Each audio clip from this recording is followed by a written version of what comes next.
the Controller and Accountant General on the resignation or retirement of an employee.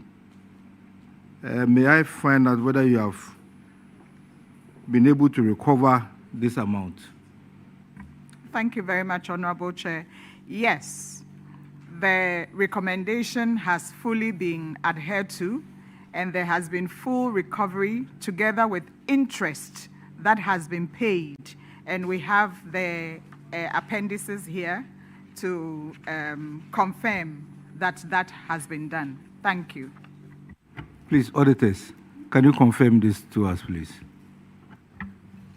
Honorable Chair, the assertion is accurate. Thank you. All right, Honorable Minister, thank you. Your team is discharged. May we call Sports College, please?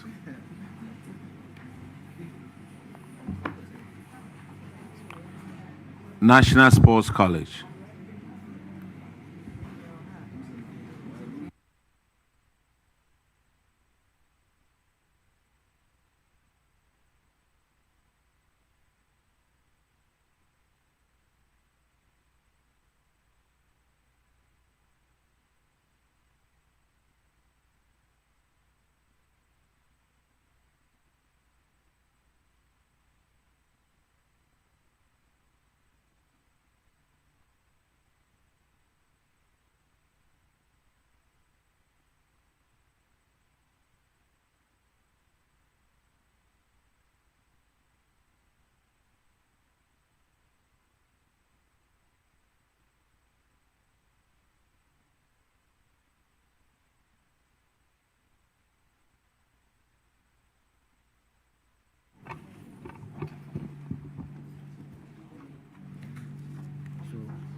I, Usman Oke Amwakwa, swear by the Almighty God swear by the Almighty God that the evidence I shall give before this committee that the evidence I shall give before this committee touching the matter in issue shall be the truth, shall be the truth, the whole truth, and nothing but the truth. nothing but the truth. So help me God. So help me God. Please introduce yourself to the committee.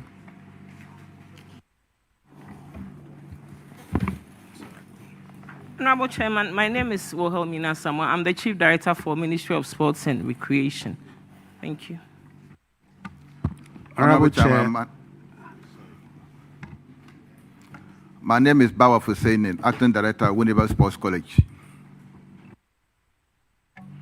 My name is Usman Oke Amwakwa, Head of Finance, Sports College. Honorable Chair, my name is Perpetual Tavia, Director of Accounts, Ministry of Sports and Recreation. Honorable Chair, my name is Abdul Karim Tosa, Director, Internal Audit, Ministry of Sports and Recreation.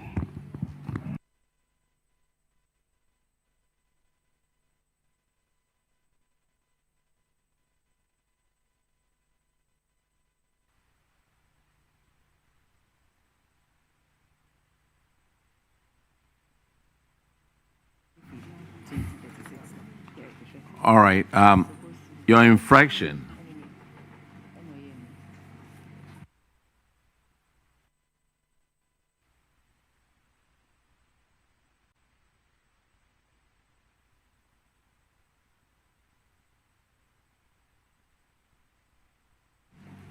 Your first infraction is on paragraph 2036. And Honorable Abna Osaya Sarah will take care of that one. Thank you very much. It has to do with unrecovered staff advances. All we want is whether it's been recovered, and the auditors duly certify that it's been done.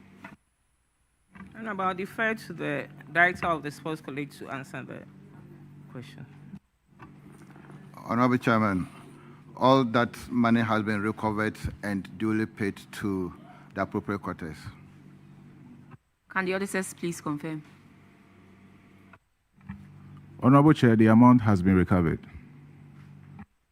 Okay, the next infraction is on paragraph 2018, and it's about unaccounted funds, 47,000. What has happened to it? Honorable Chairman, that too has been recovered fully.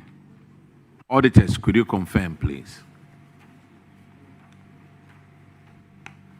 Honorable Chair, it was accounted for. There's a difference between recovery and accounting for the payment. So what was done actually was they accounted for the payment. They provided documents to support the payment. All right. Let's go to the next one. It's an unremitted withheld taxes of 54,000. How about that? It is also have been remitted to the Ghana Revenue Authority, sir. Auditors, could you confirm, please? Exactly so, Mr. Chairman, the amount has been remitted. All right, now we go to unremitted Tier 2 pension contributions, 5,332. That one too has been remitted to the scheme, sir. Auditors, could you confirm, please? Honorable Chair, the amount has been remitted. The next infraction is on paragraph 2031, unremitted pay as you earn, of 4,445. It too has been remitted to the Ghana Revenue Authority. Auditors, could you confirm, please? Exactly so, Honorable Chair. All right, thank you. You are discharged. Hold on for a minute. I want to find out from you when you discharged your mandate to the auditors. When you went to the auditors with all the documents, the relevant documents that they needed. Honorable Chairman, it was not done in one bit. We're doing it as we received that document, so we did it over time. As you received it, when you had already incurred the amount.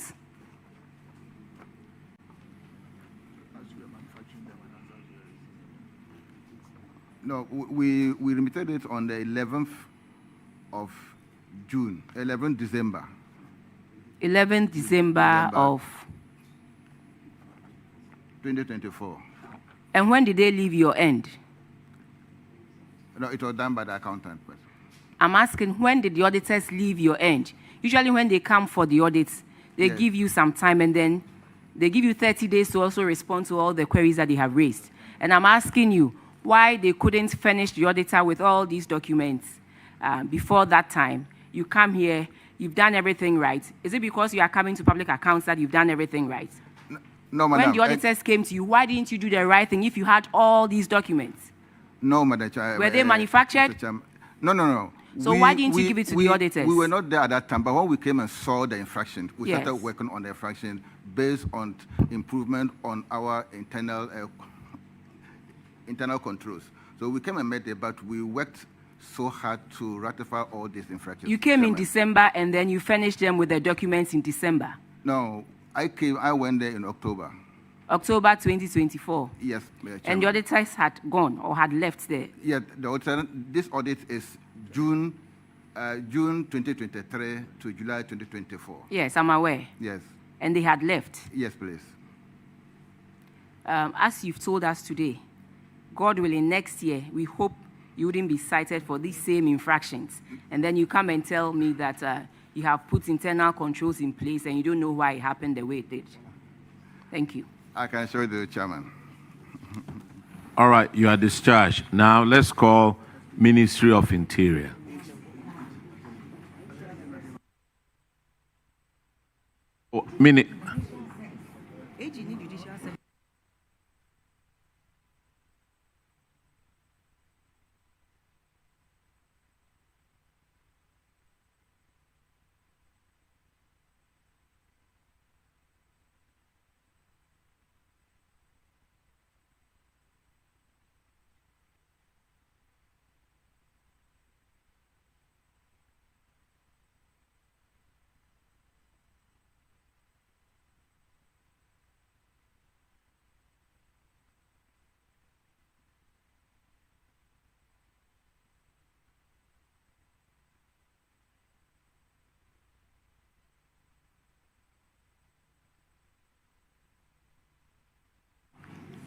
Honorable Minister, have your people taken the oath yet?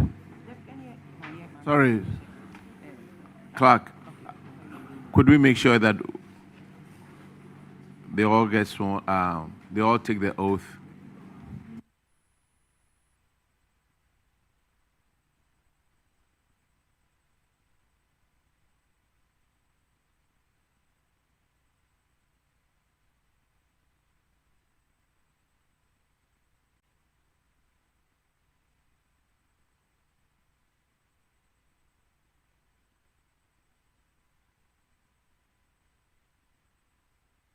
Please, you lift the Bible and Quran.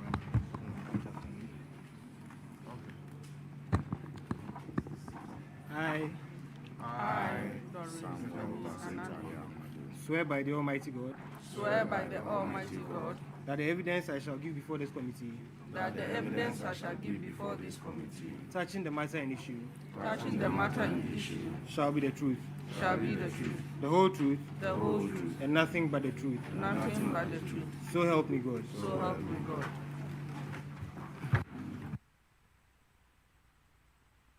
Honorable Minister, could you and your leaders introduce yourselves, please? Well, Madam Chair, members of the House,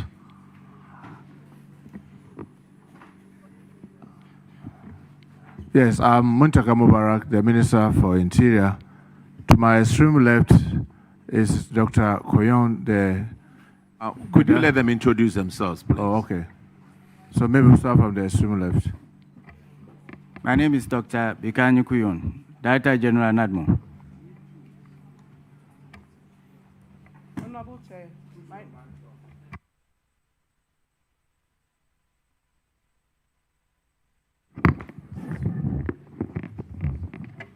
Honorable Chair, please, my name is Daniela Mausin Tosapon, the Acting Chief Officer. Thank you. Honorable Director General of Prisons, Patients, Bafubon. Honorable Chair, my name is Christian Teteuno, the Inspector General of Police. Thank you. Honorable Chair, my name is Doreen Penyin Annan, Acting Chief Director, Ministry of the Interior. Honorable Chair, my name is Delabi, Deputy Minister, Interior. Honorable Chair, my name is Samuel Basuntali Amadu, Acting Comptroller General of Immigration. Honorable Chair, my name is Emmanuel Sisikwenu, Acting Gaming Commissioner.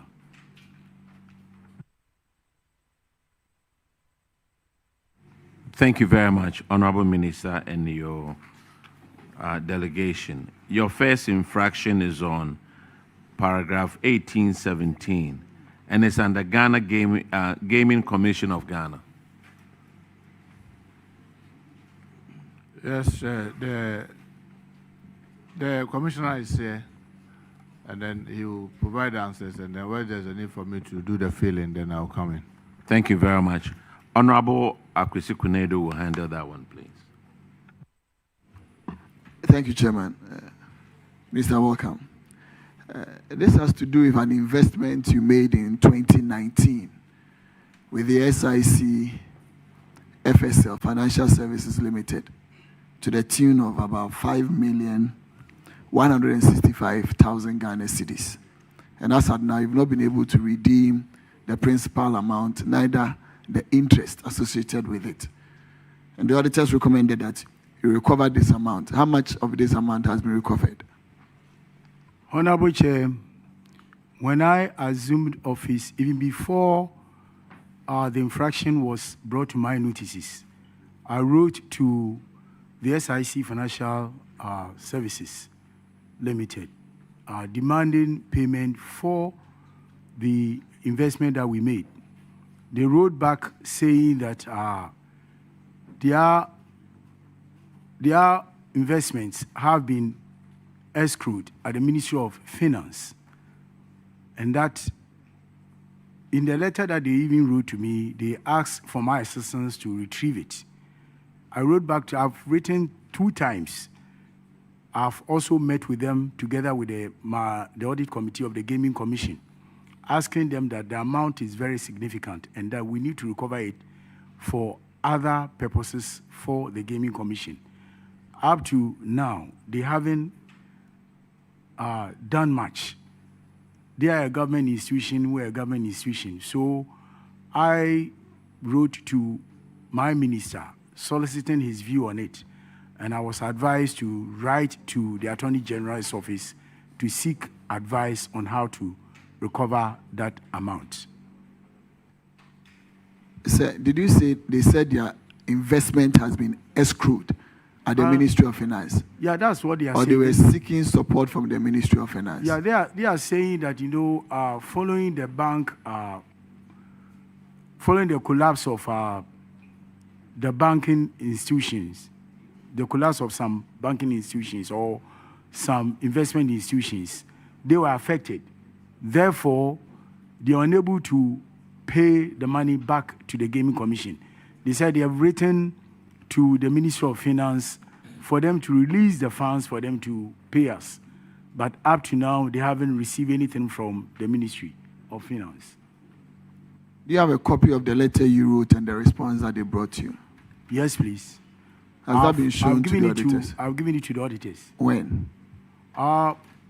When they wrote to us during their final management meeting, I furnished them with all the letters that I've written to them, together with our meetings and other things that we've done with them. Do they acknowledge you having that investment with them? Yeah, they did. And acknowledge the balance of that figure? Yes, please. They did acknowledge that they owe the Gaming Commission, but that they are unable to pay. Auditors, do you have copies of these correspondence between the Gaming Commission and SIC FSL? Yes, Honorable Chair, we have cited those correspondences. Madam Chair, can I say something here? I mean, I'm sure that the banking collapse and the challenges of it is not new to any of us. So, for me, yes, we must retrieve the money, but this is something that affected almost everybody, including many of us who are sitting around the table. So, auditors' insistence that Gaming Commission should find the money is like saying that government must find money to pay everybody. So what I then did was I said, look, let's write to Attorney General to advise us, based on this, what should we do, which we have written. If the Attorney General says that we should go and seize their assets, at least we are lucky we have the police with us, so it will be easy to do. But because it's also a government institution, and as I know that many citizens of our country have suffered the fate of the collapse of the banks, and many have not retrieved their money, it's a big issue that is you don't have a straight answer to it until those are resolved completely. For those institutions to be able to pay back all their indebtedness, it will be very difficult for you to say that Gaming Commission should do everything humanly possible to get the money. But we've written to Attorney General, hoping that the advice he will give us may help us to retrieve the money. Thank you so much.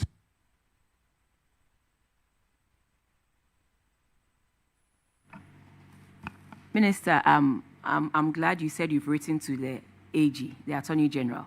So the Attorney General respond to that. But as far as I know, SIC FSL was in a different situation altogether before all this banking issue started. So I'm glad you have written to the AG. So I don't want to say anything because of the knowledge I have, but you have written to AG. So we'll leave it at that and wait for AG to respond. But I must put on record that SIC FSL was in a different situation altogether before the banking issues, the debt restructuring started. So that must be on record, yes. Okay, Madam, since you've said that, let's move on to the next one. The next infraction is paragraph 1821, unpaid license renewal fees. And Madam Abna Oseyasari will take that one, 1821.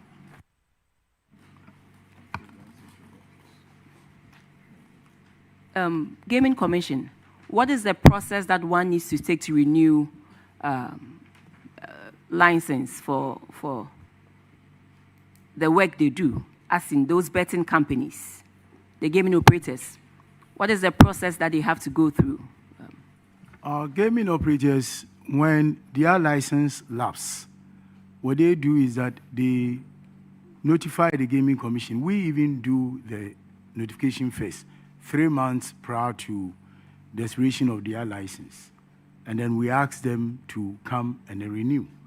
We do that with, we send them notices, and then if they indicate that they want to renew, then we send them their bills.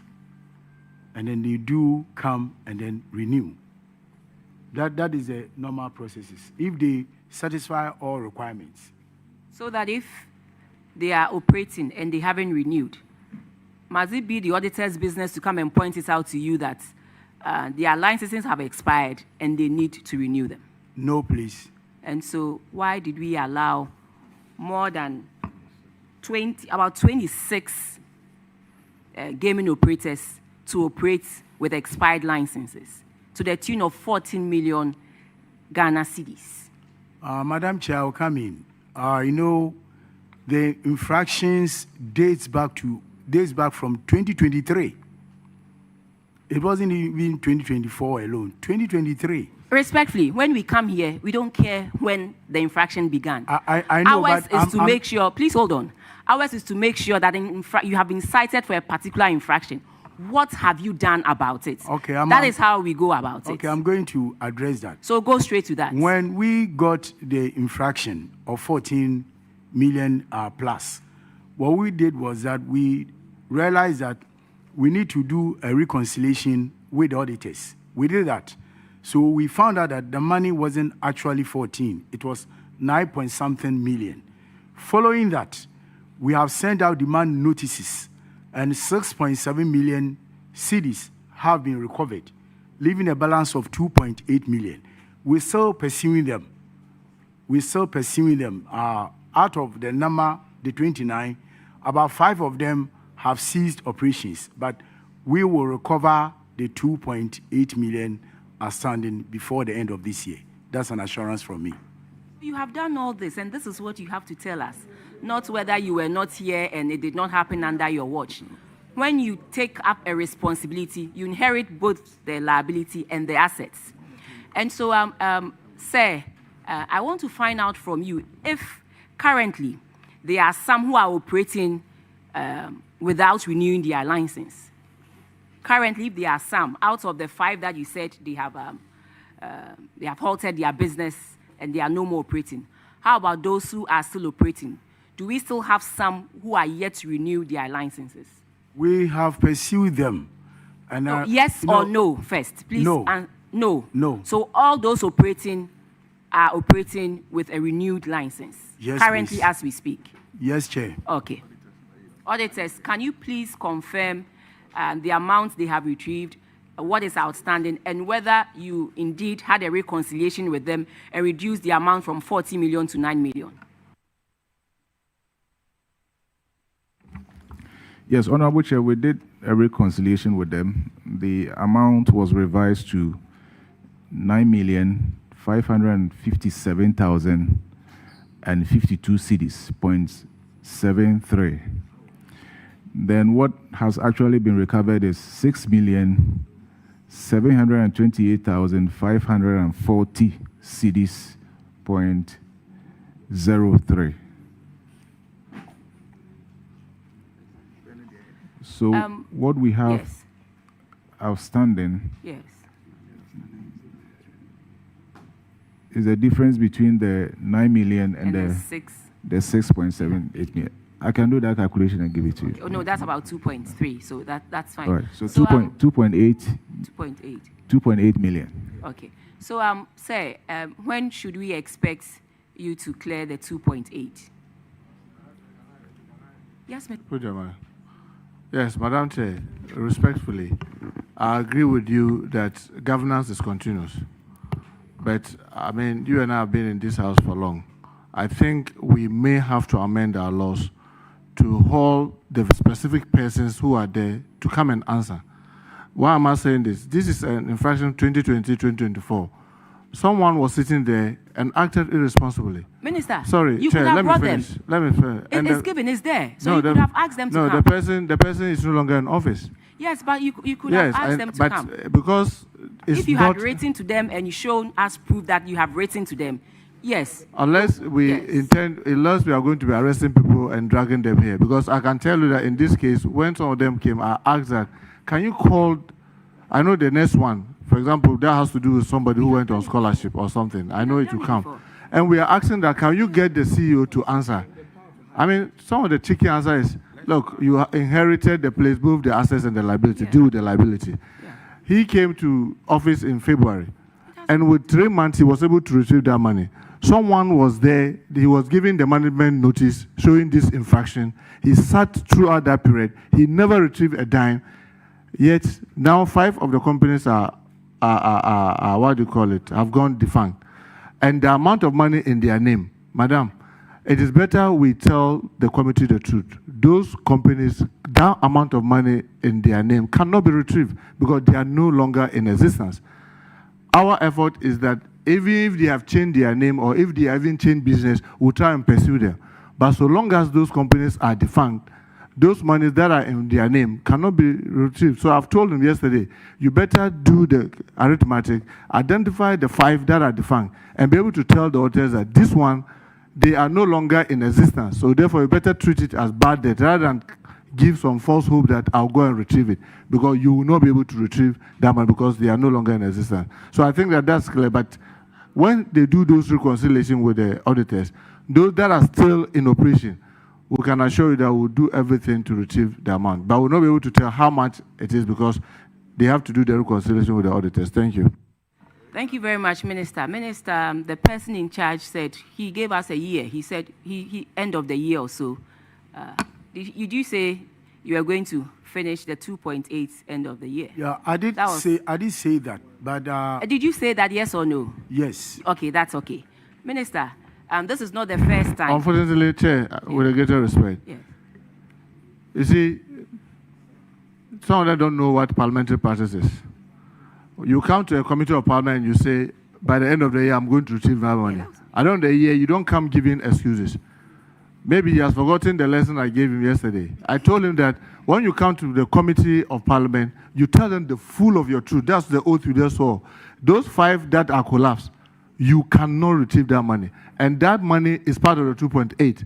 But unfortunately, they've not segregated to know the exact amount, which I've tasked that they should do with the auditors so that they know out of the 2.8, how much of it is of the 5 companies that are no longer in existence, and treat that as something that cannot be retrieved, so that you know that what is left that has to be retrieved. Then you can pursue those ones and retrieve them.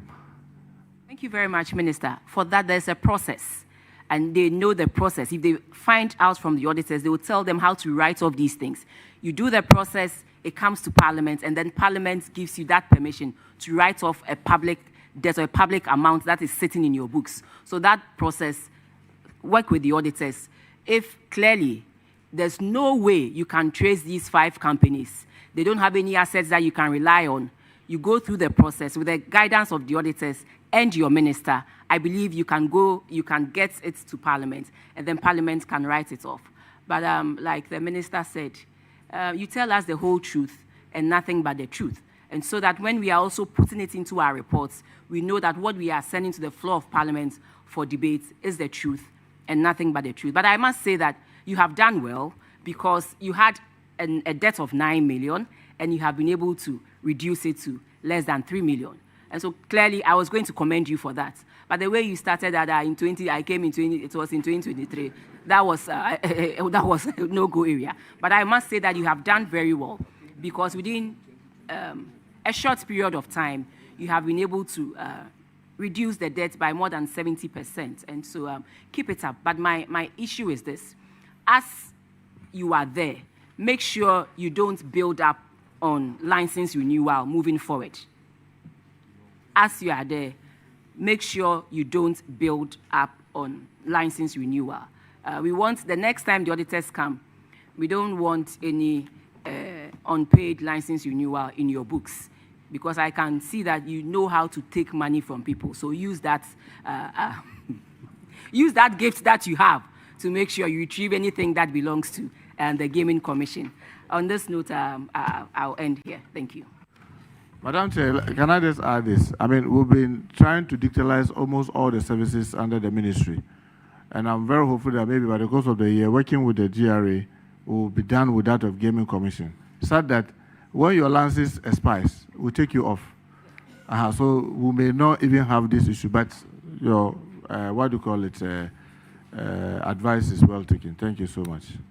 Honorable Minister, I also need to commend Gaming Commission right now, the management now, for doing such a great job retrieving some of the money that was left in the past. And this should be a warning to those who thought maybe because they are not there, we will not go after them. We'll go after them. We'll go after them. In fact, I would have loved it, Minister, I would have loved it if we had known the names of those people who left that mess. So that we mentioned it on air. That you left that mess over there. Somebody's cleaning up for you. But let's move on. The next infraction is on paragraph 1825, and Honorable Cletus will take care of that one. Thank you, Chairman. Chairman, this infraction is on unserved bond term to the tune of 414,591 Ghana cedis.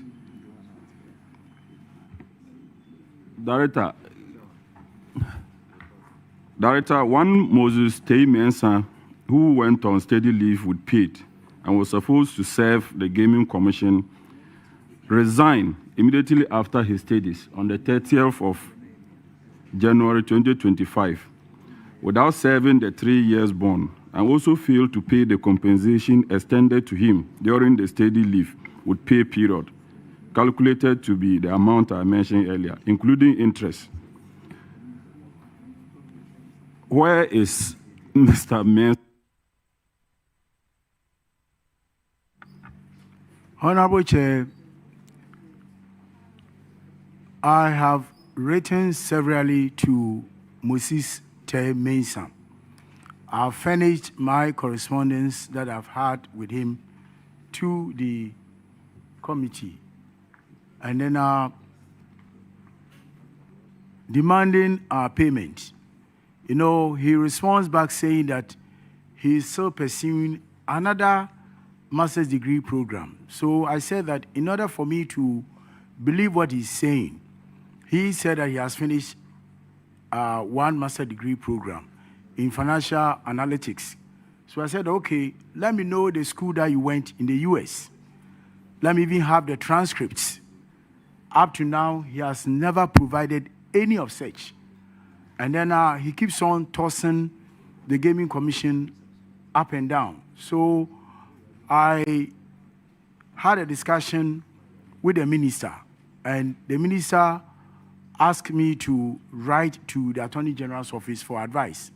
We've done that. We've also written another letter to the IGP to assist us in recovering the amount. Finally, yesterday, when we had a meeting with the minister at his office, he asked me to write another letter to him personally so that he will assist us to recover that amount, because 590.53 cedis is a lot of money. It's a lot of money that can take care of half of the salaries that the Gaming Commission receives at the end of the month. Yes, Madam Chair, maybe before my colleague comes in. I mean, like the ranking was saying, the commissioner was Peter Miracle. And on this particular instance, he did not follow the laid down procedure for granting someone, steady leave with pay. He didn't follow. Because when you do, you expect to get the admission, you expect to all the things. When the person is in school, after every semester, the person will have to send the results for you to know that the person is still in school. And he didn't follow all that. So I've asked the commissioner to write to me. I'm going to do 3 things. 1, on Peter Miracle, I'm going to insist that he's invited to pay the money. 1. 2, the one who guaranteed, a lady who is still working in the Gaming Commission, she's also going to be made to pay part of the money. And 3, on Tei Mensah himself, fortunately, immigration works under me. I'm putting him on the stop list. Any day he's coming to this country, he'll be arrested at the airport and he'll have to pay that money. This is the 3 things that I'm going to do. We will retrieve this money. We will retrieve this money. It may not be today, it may not be tomorrow, but like I'm saying, Peter Miracle will have to answer why he granted that person that leave without following the due process and making that guy get to run away with over 400,000 without studying.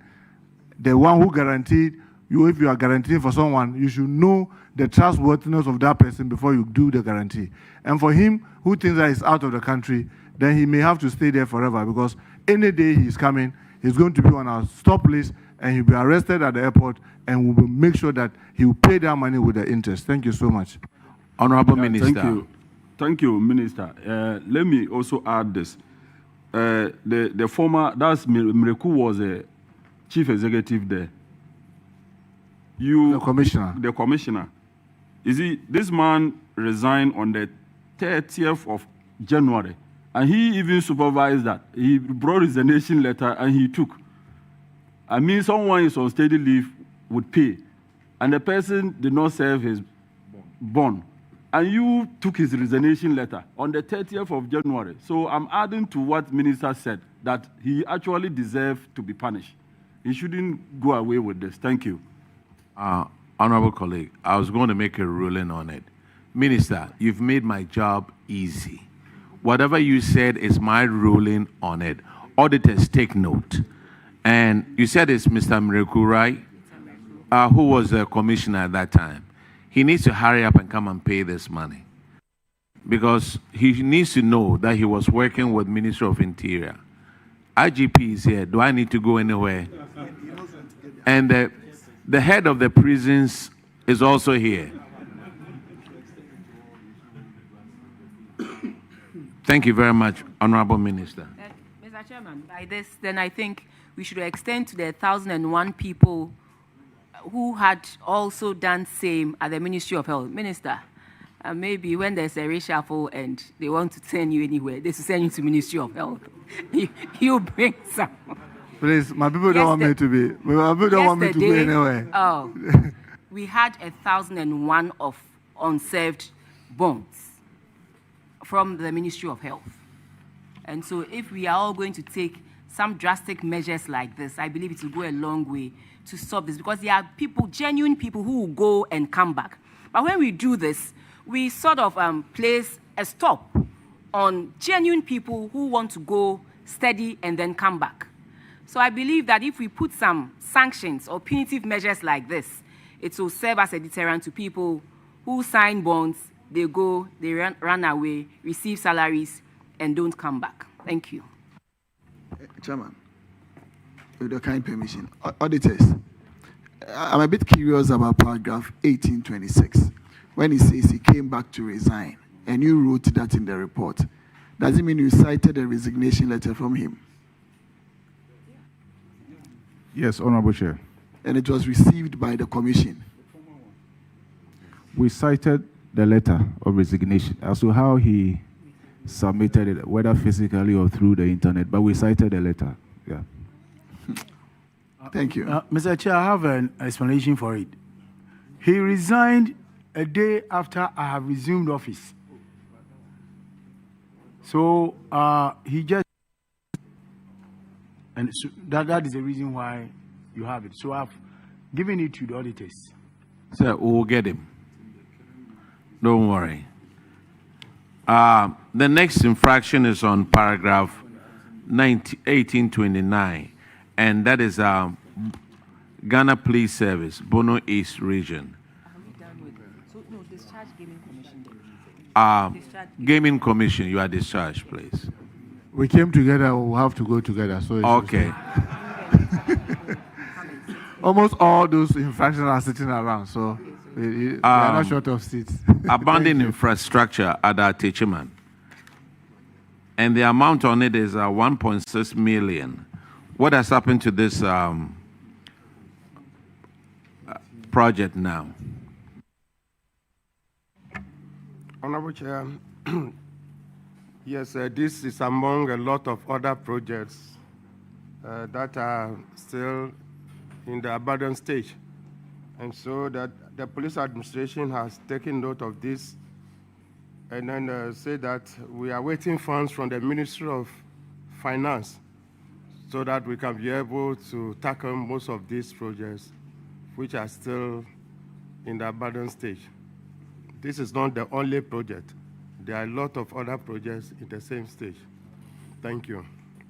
Chair, yesterday, Madam Chair, yesterday when we reviewed it, I asked the IGP to do additional work to find out, one, how much will it cost to get it completed? And then two, currently their office that they are occupying in that region is a rented one. How much rent are we paying? So that we'll be able to just suppose, as against the rent that we are paying, whether the amount of money required to finish it, maybe we may be able to use even our IGF to do it, but they are going to tax that. The amount of money will tell us what we'll be able to. If it is so heavy, then we'll have to, like the IG said, we'll have to continue to rely on the Minister of Finance. But if the money involved to get the thing completed is not that huge, then we'll try and use our IGF to finish off renting. So this is what we are trying to do. But like the IGP rightly said, we have so many of that. And following this audit, we have tasked the Estate Department of the Police to itemize all those uncompleted, not just listing them, but also telling roughly how much will be required to get them completed, so that it will help us have a clear strategy how to get them, all those ones completed, instead of going ahead and building new ones whilst these ones are staying, still at the abandoned state. So we hope that once we get those things, you may see some improvement in the number of abandoned projects. Thank you so much. Thank you very much, Honorable Minister. Your experience and maturity shows. Thank you. We wish we could clone you and send to other ministries. Put me into more trouble.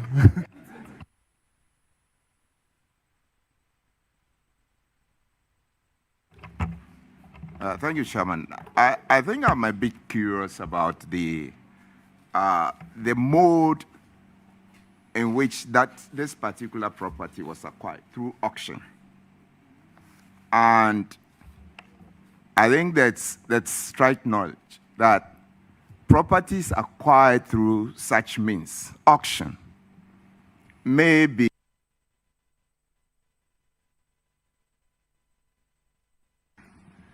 Please, I just want to know whether you've done your checks and whether there aren't any hidden encumbrances which is preventing you from proceeding with the completion or renovation of the property for your staff to move in. Thank you. Honorable Chair, there's no incumbent so far. It is about getting money from the central government to complete the project, because this is not the first of its kind. We have a lot of this. IG, please, I'm struggling to hear you. Okay, yes. Yeah. What I'm saying is that this is not the first of its kind. We have a lot of these projects which are all on this stage. And then we hope that with our meeting today, we can channel our grievances through you for most of these projects which are still in this. Some are in the foundation stage, some are in the lintel level. And I think, like Minister said, we'll take our time and compile all these lists so that we can be able to get these projects completed. And so, Honorable Chair, we are passing our issues through you to the central government for assistance. Thank you. All right. Let's move on here. The next infraction is on Tano Ponkrono Tafo. You see, when you change your R to L and L to R, it makes it difficult. Honorable Shirley will take care of that one, please. Thank you, Mr. Chair. Tafo Pankrono Divisional Police Command. This infraction is to do with abandoned program during study leave. The auditors noted that Sergeant Florence Enyim Kunedu, with payroll number 3741, proceeded on a 4-year study leave with pay from December 2021 to November 2024. However, their checks revealed that she abandoned the program and traveled outside the country. In this regard, Ms. Kunedu is required to refund the total amount of 119,366.13 Ghana cedis as total salaries paid her during her study leave period. The auditors also recommended that the divisional commander should recover those amounts with interest and pay same to the Auditor General's recovery account. Failure to do this, the divisional commander should pay. Can the committee know the progress of this recommendation? Honorable Chair, the amount involved with interest has been paid and has been recovered and same paid to the Auditor General recoveries account at the Bank of Ghana. Thank you. Auditors, please, can you confirm this? Honorable Chair, so the amount has been recovered, inclusive of interest, so a total of 135,178 cedis was recovered. Thank you. Madam Chair, permit me just to add that yes, I mean, and graciously to the IGP, we insisted that in the security services, they are supposed to do reconciliation or what do you call it, validation every month. So if you are the superior who failed to do the validation and check very well, you will have to be surcharged. And I can tell you this amount of, we surcharged those who were involved and make sure they paid it together with the interest. And I've told everybody, so long as I'm there, if this thing counts, we won't even wait for auditors to raise it. The moment you get this infraction, just know that you are going to pay, and you pay straight without any delay. So, but thank you so much for raising it, the auditors, and we can assure you that we'll do everything humanly possible to make sure that this is reduced drastically. Thank you so much. Honorable, I think we need you with all our other ministries. You're doing a great job, and we commend you for that. We hope others will follow suit. Thank you. All right, let's move on. The next infraction is on paragraph 1837, and Honorable Ernest will take care of that one. Thank you, Chair. So this infraction has to do with unearned salary for District Police Headquarters, Ninahini. So the auditors noted that one officer, Godfred Akwesi Boateng, with service number 50299, embarked on an annual leave of 42 days, effective 6th May 2024. He was expected to resume by the 16th of June 2024, but failed to resume duty. What I find interesting here is that the district commander, who became aware of this situation, continued to validate this officer for the 2 months, which constituted into this unearned salary. IGP, can you confirm if you've been able to recover the total amount of 20,991.39 with interest at the prevailing Bank of Ghana rate?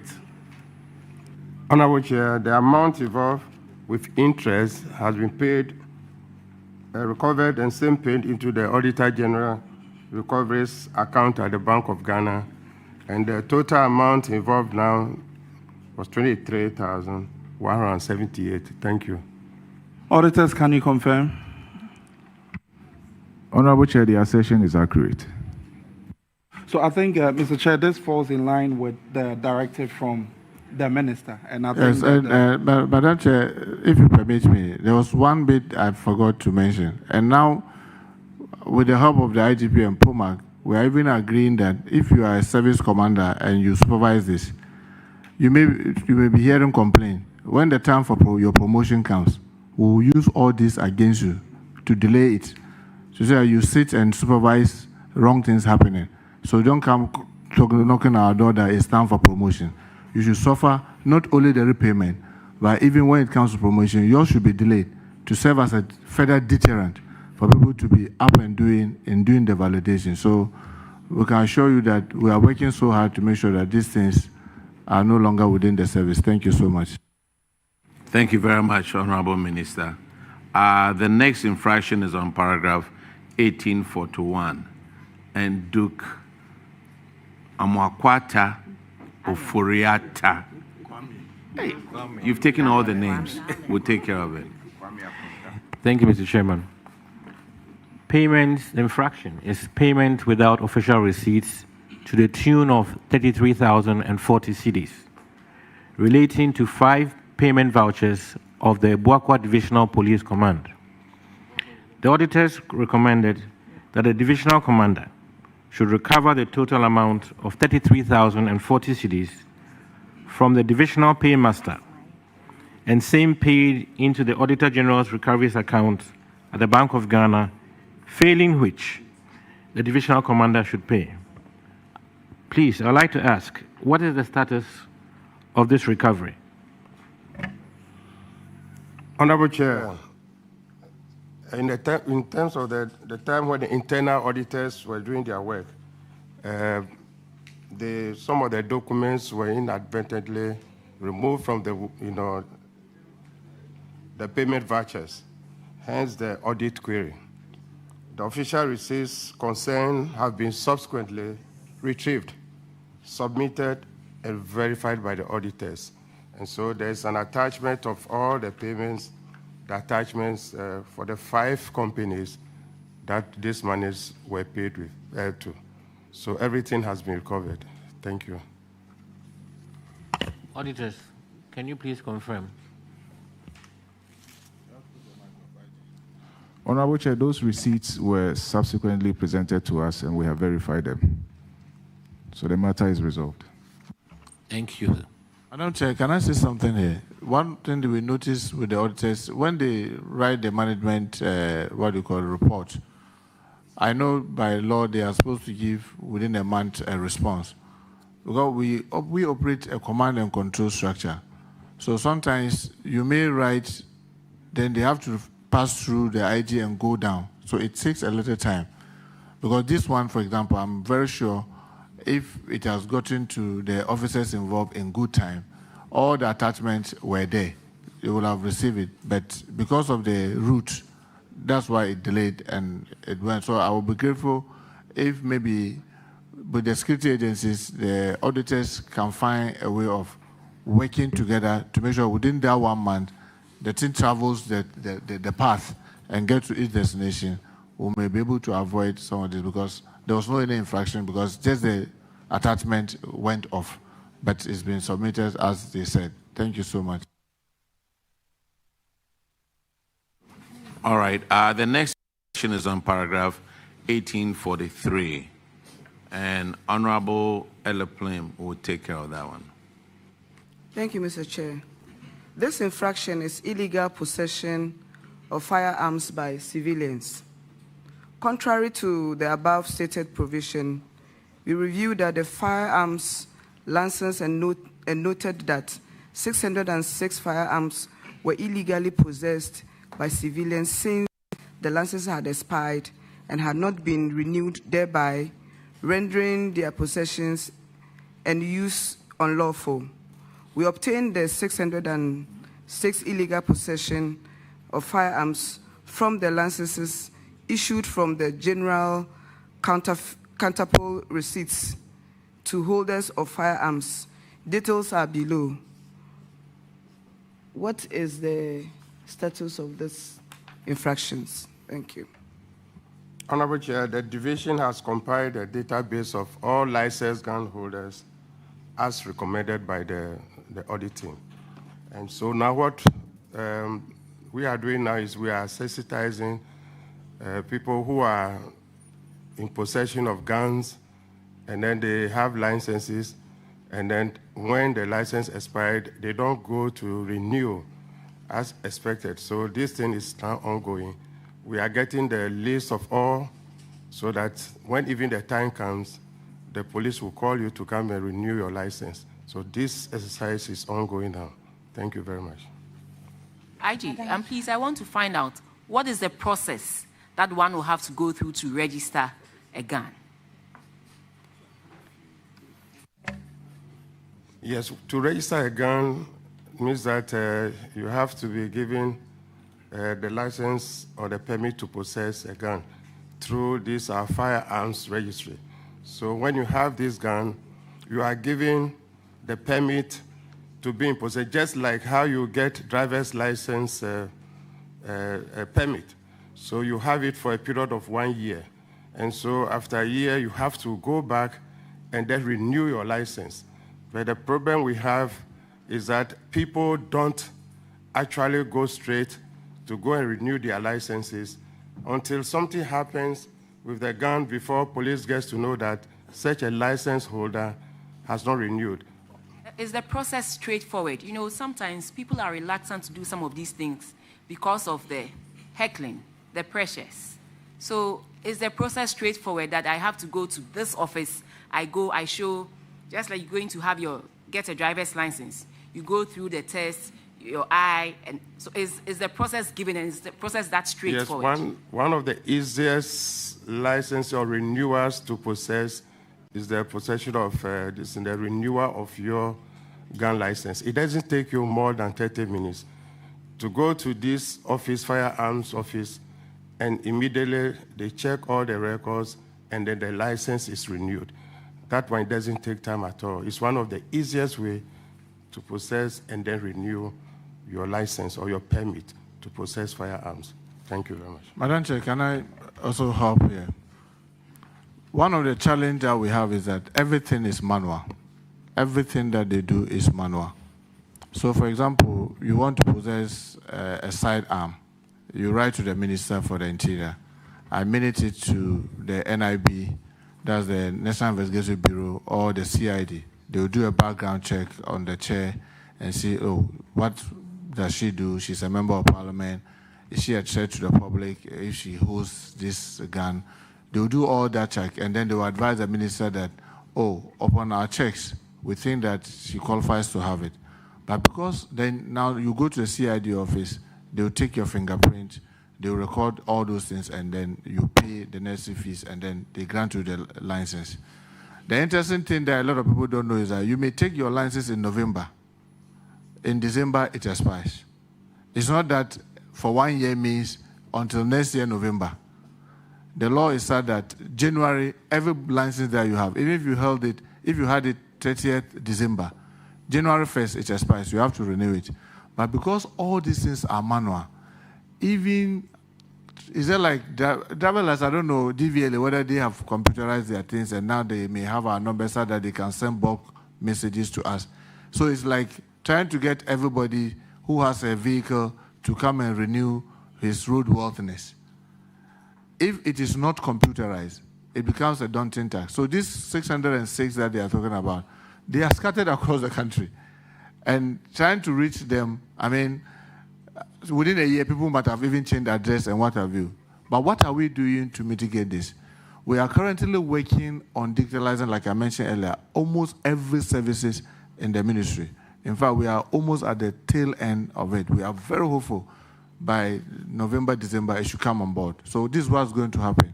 You register, we have you in the registry. In the registry, we have your contact number. We have all your details. So 3 months to expiry, we'll send you a notification that your license will expire 31st December. And you no longer need to walk to any CID office where you have to go and join a queue and do these things to pay the renewal. Once we have, because the data will be talking to each other. Over the 1 year, we have not recorded any criminal activities about the chair that would granted her the license to hold the gun. Automatically, you'll be able to pay through your Momo or using your bank details so that you immediately renew it without having to do the struggle. So many people even tend to forget that the time has come for them to go. And unless they may be along the line, they just see the gun and say, hey, when was the last time I renewed this? So we want to digitalize this. And by the grace of God, when we are done by the close of, worst case, by the close of the year, all these things will be digitalized, and it will give people the opportunity to do the renewal online without necessarily having to walk to the police headquarters. The only thing is that if there's a criminal record over the period, if you want to renew, it may deny you, and that may warrant that you now come fiscal. But it also helps us now, even if you change the address, because we are going to link it to your Ghana card, even if you change your address, we'll be able to tell that Muntaka is having a gun, he has not been able to renew it over this period, and he has changed the address from Asarabotwe to Boteman, and we'll be able to track him and either retrieve the gun from him or get him to renew his license. So these are the things that we are putting in place. Thank you, Chair. Thank you very much, Honorable Chairman. Honorable Minister. The next infraction is on paragraph 1847 and is Ghana Prison Service Head Office. Honorable Sebastian Day will take care of that one. Yeah.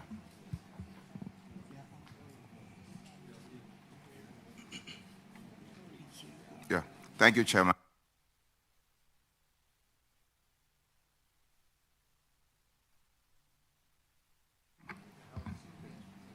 This infraction actually touches the very core of human dignity, Chairman. And Section 35 of the Prisons Service Act states that the DG, Director General, shall ensure that a prisoner is regularly supplied with wholesome and nourishing food in quantities sufficient to maintain the prisoner in good health. This is our law. But the auditors found out when they went on review that as at now,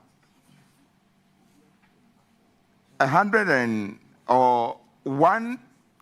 Ghana cedis 80 pesos is what is allocated per prisoner per day. And this figure is on the books or is what has been approved since year 2010 and has not been changed. The auditors, upon review, recommended that the Director General should continue to liaise with the Ministry of Finance through the Ministry of Interior to increase this amount or this rate. Now, at the review, this is what management said. That the current daily feeding rate of 1 CD 80 pesos per inmate per day poses a significant challenge to the service. Numerous efforts have been undertaken and continue to be made to secure an increase in the rate, and management remains committed to this matter and will persist in engaging with the Ministry of Finance through the Ministry of Interior for the rate to be increased. My question is, what is the situation now? And specifically to the Director General, how have you been managing this situation, feeding people, men and women in prison with 1 CD 80 pesos per day? Madam Chair, thank you. Before you answer, with the leave of our chair, I want to come in here. As the chair of the Human Rights Committee of Ghana's Parliament, we have done some amount of work on this situation. We visited the prisons. We had engagement with the prisons management on this issue, and it's quite worrying. And with the leave of the chair, we would want to use this platform to appeal to Mr. President that this is a serious situation we have in our prisons.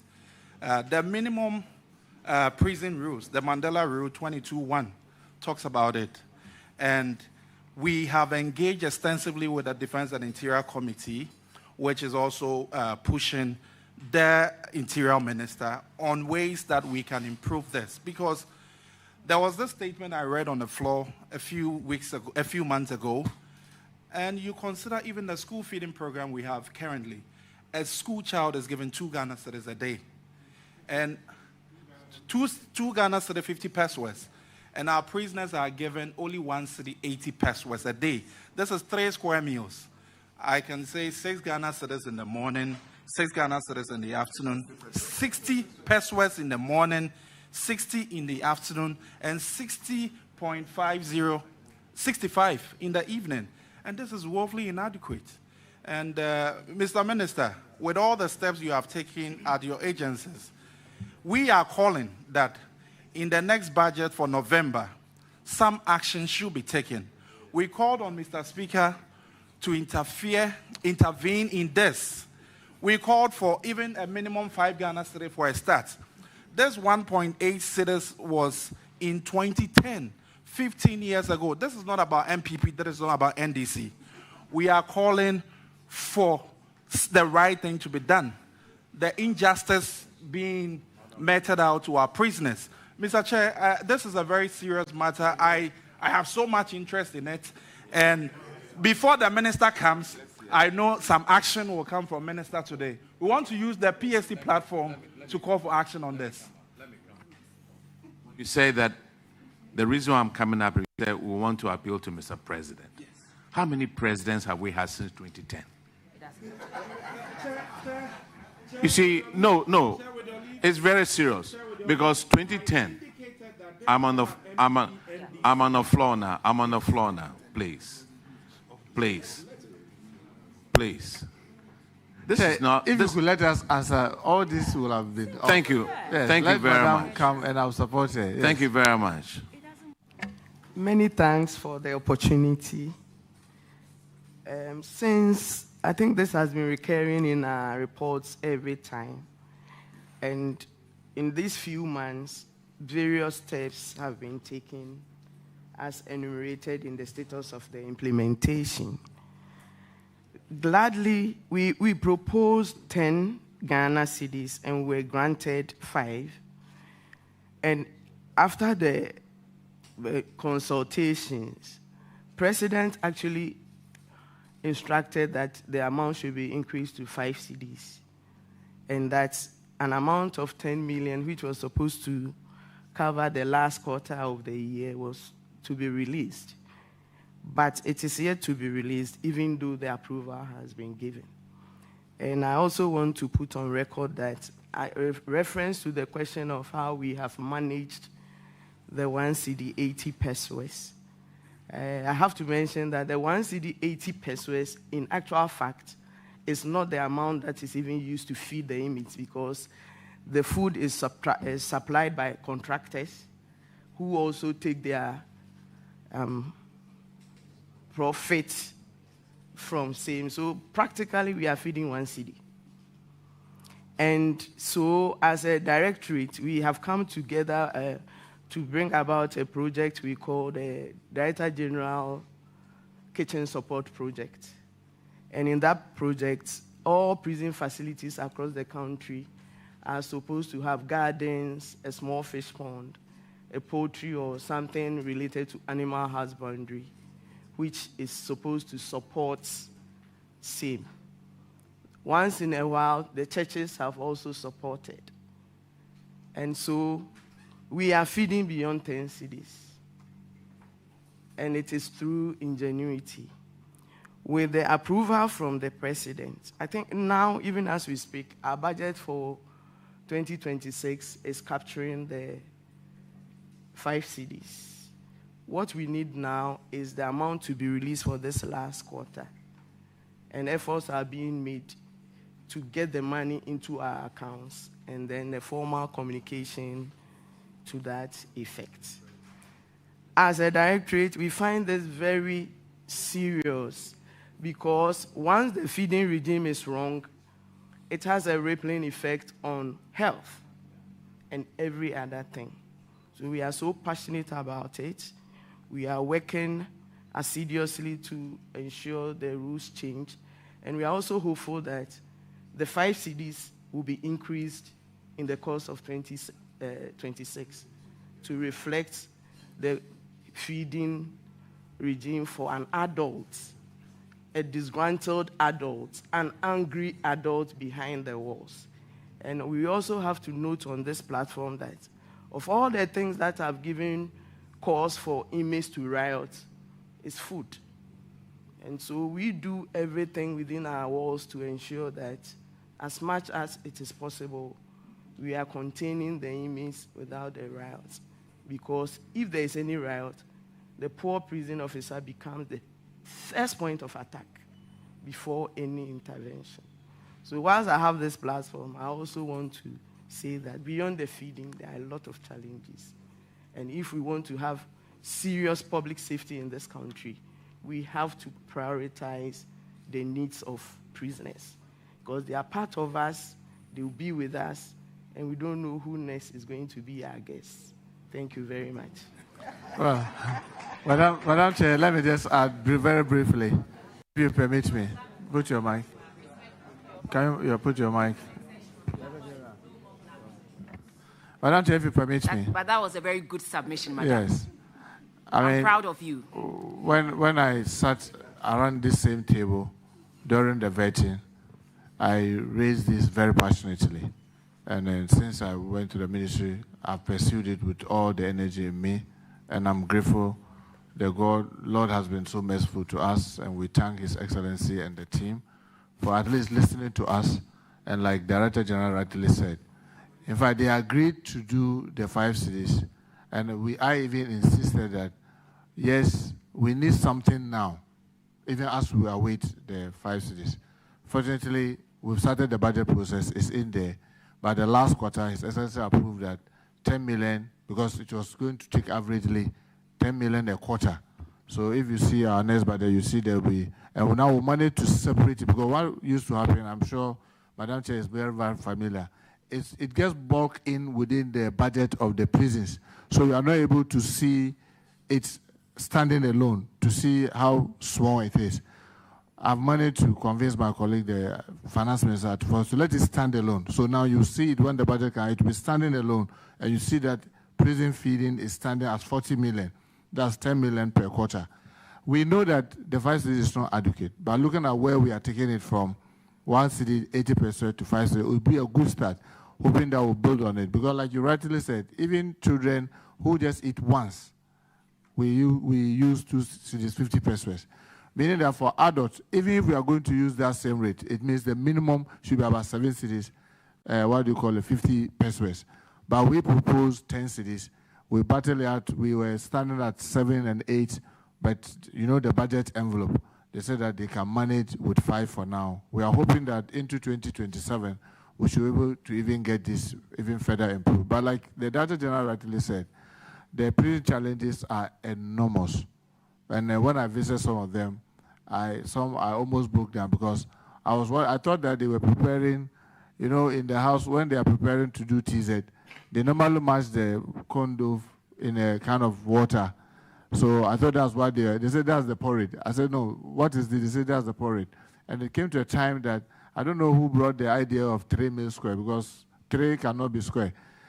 Now we are not talking about 3 meals square. We virtually come to a point that we're feeding them only once in a day. Because there's no any magic you can do with 1 Ghana, say 80 pesos.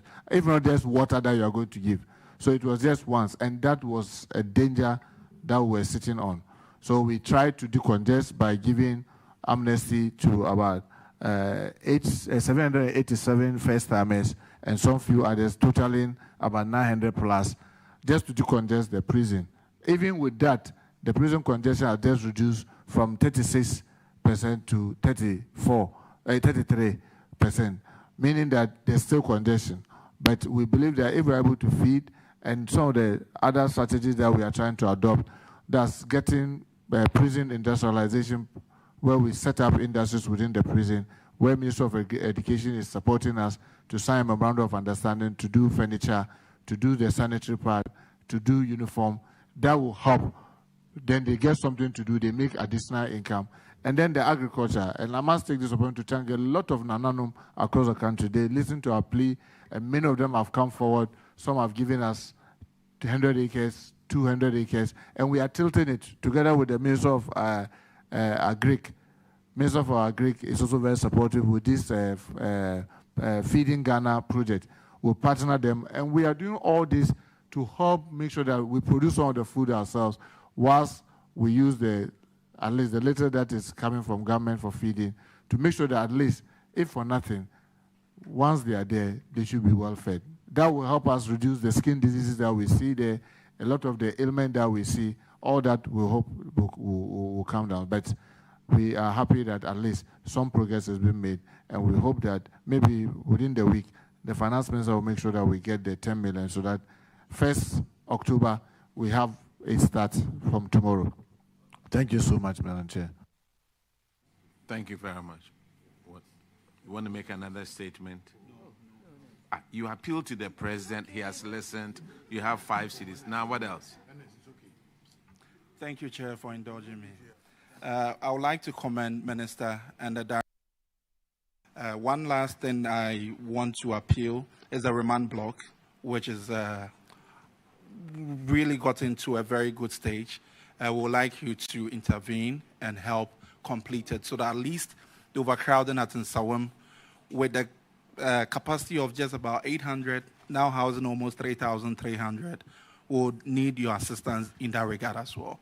And also a last commercial, prison service, they have the best mineral water. So if you want to buy water, just go to prisons, and we can also help improve the conditions there. Yeah. Thank you. Without laboring this, I just want to assure him that the remand prison block is something that we are looking seriously. And all the agencies under me will tell you, when I came, I instructed, if you come to the ministry, we take the water from the prisons. All our agencies, from the police, the immigration, everybody buys that water just to create the market for that.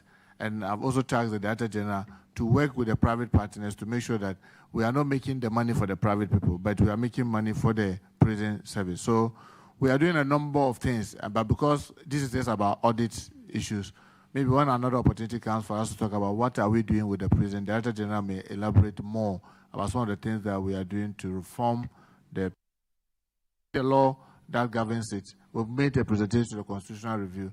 The name, prison, we think that, yes, it should be prison correctional facility, so that it will add in our mind that there should be correction as we talk about prison. But currently what we are simply doing is we are just warehousing them. It's not like you just buy something, you just go and open a warehouse, you put it and then you lock.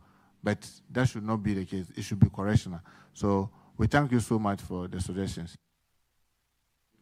Thank you very much, Honorable Minister. Just a very simple question for the minister as he still on his seat.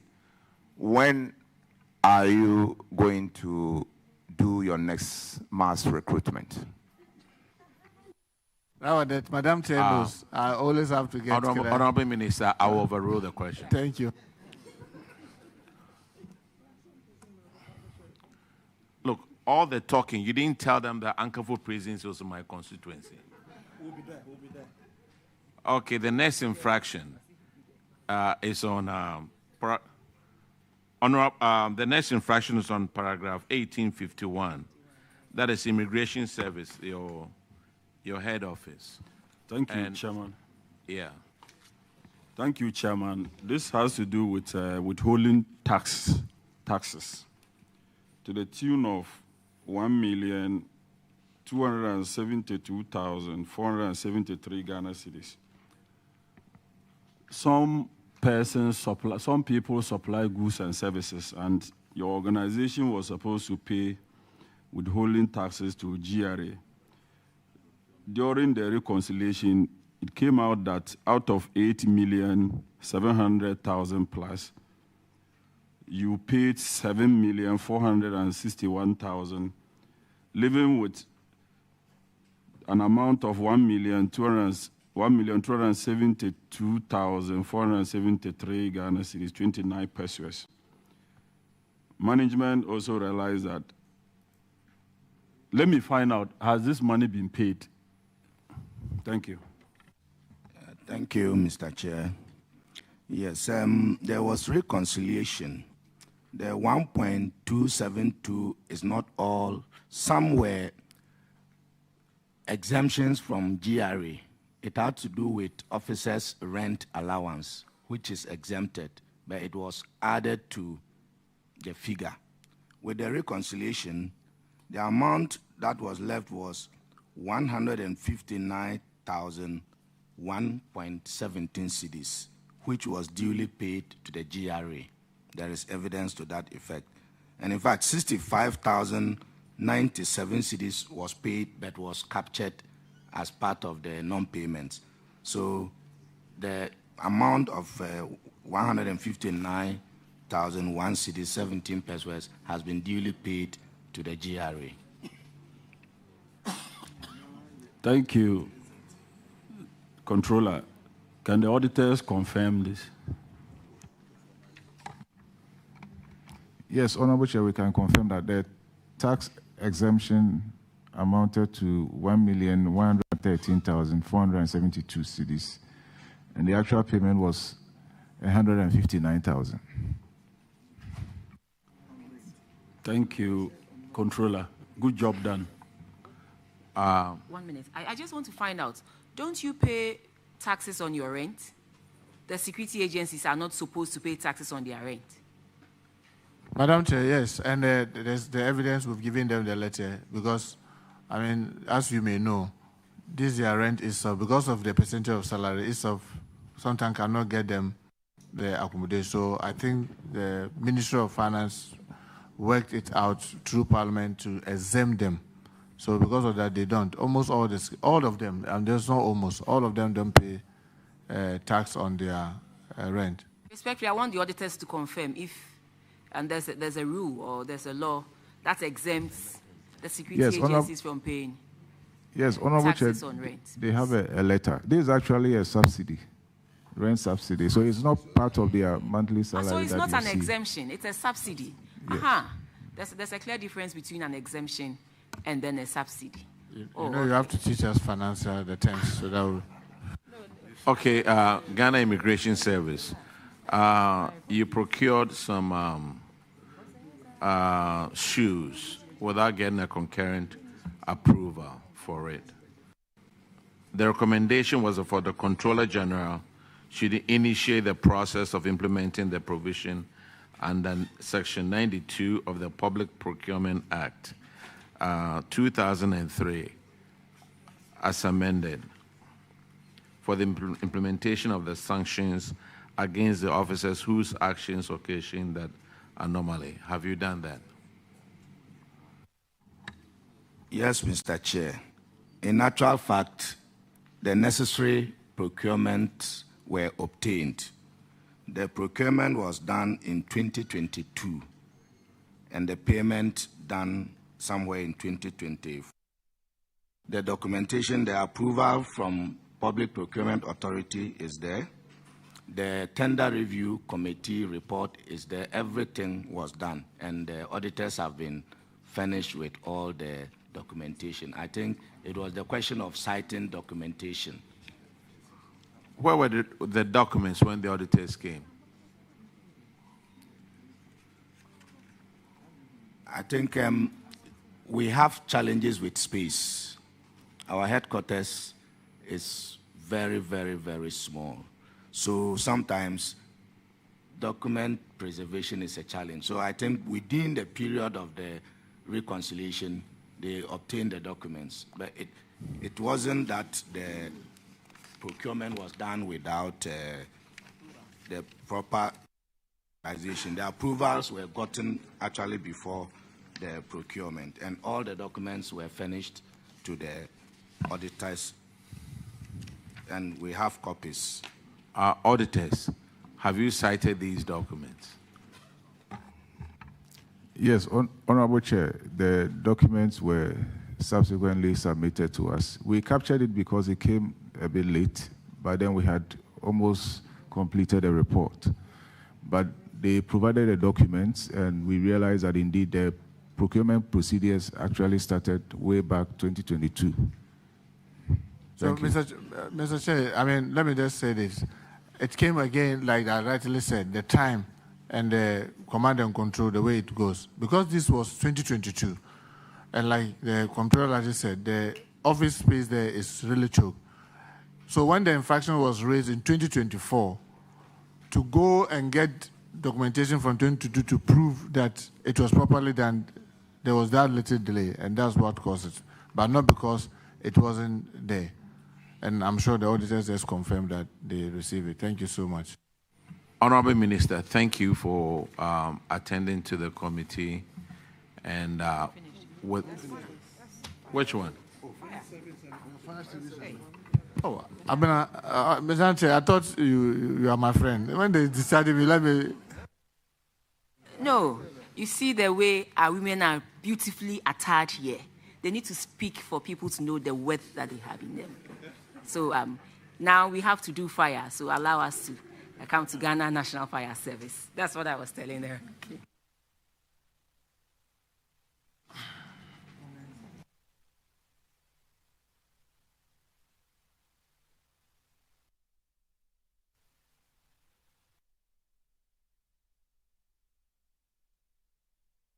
So now, Ghana National Fire Service, new Edubiase, who's taking 1858.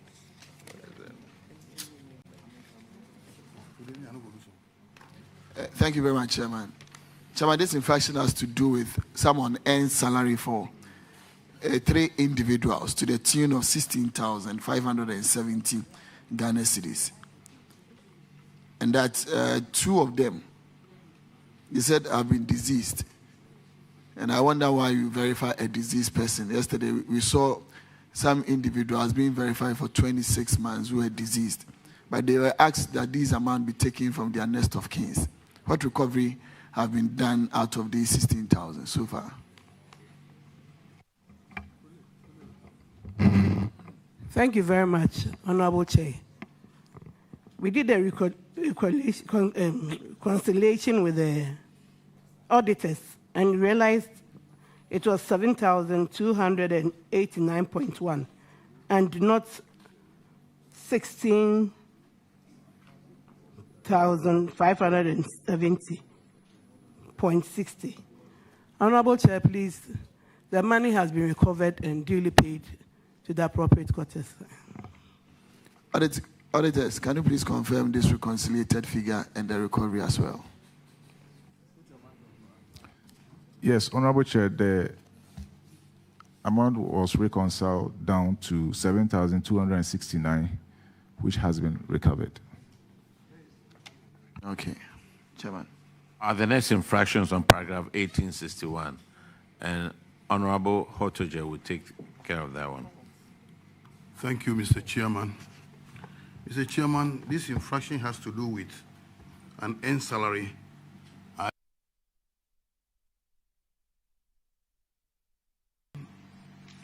John Tewia, a leading fireman with staff ID 1294582, who vacated posts from 1st November 2023, was validated and paid an earned salary of 3,485.49.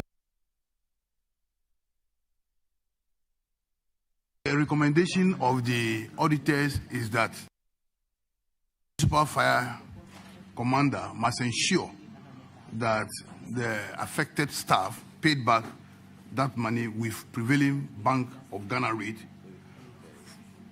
and lodge same in Auditor General's recoveries account at the Bank of Ghana, failing which the municipal and the validator should be made to pay the money.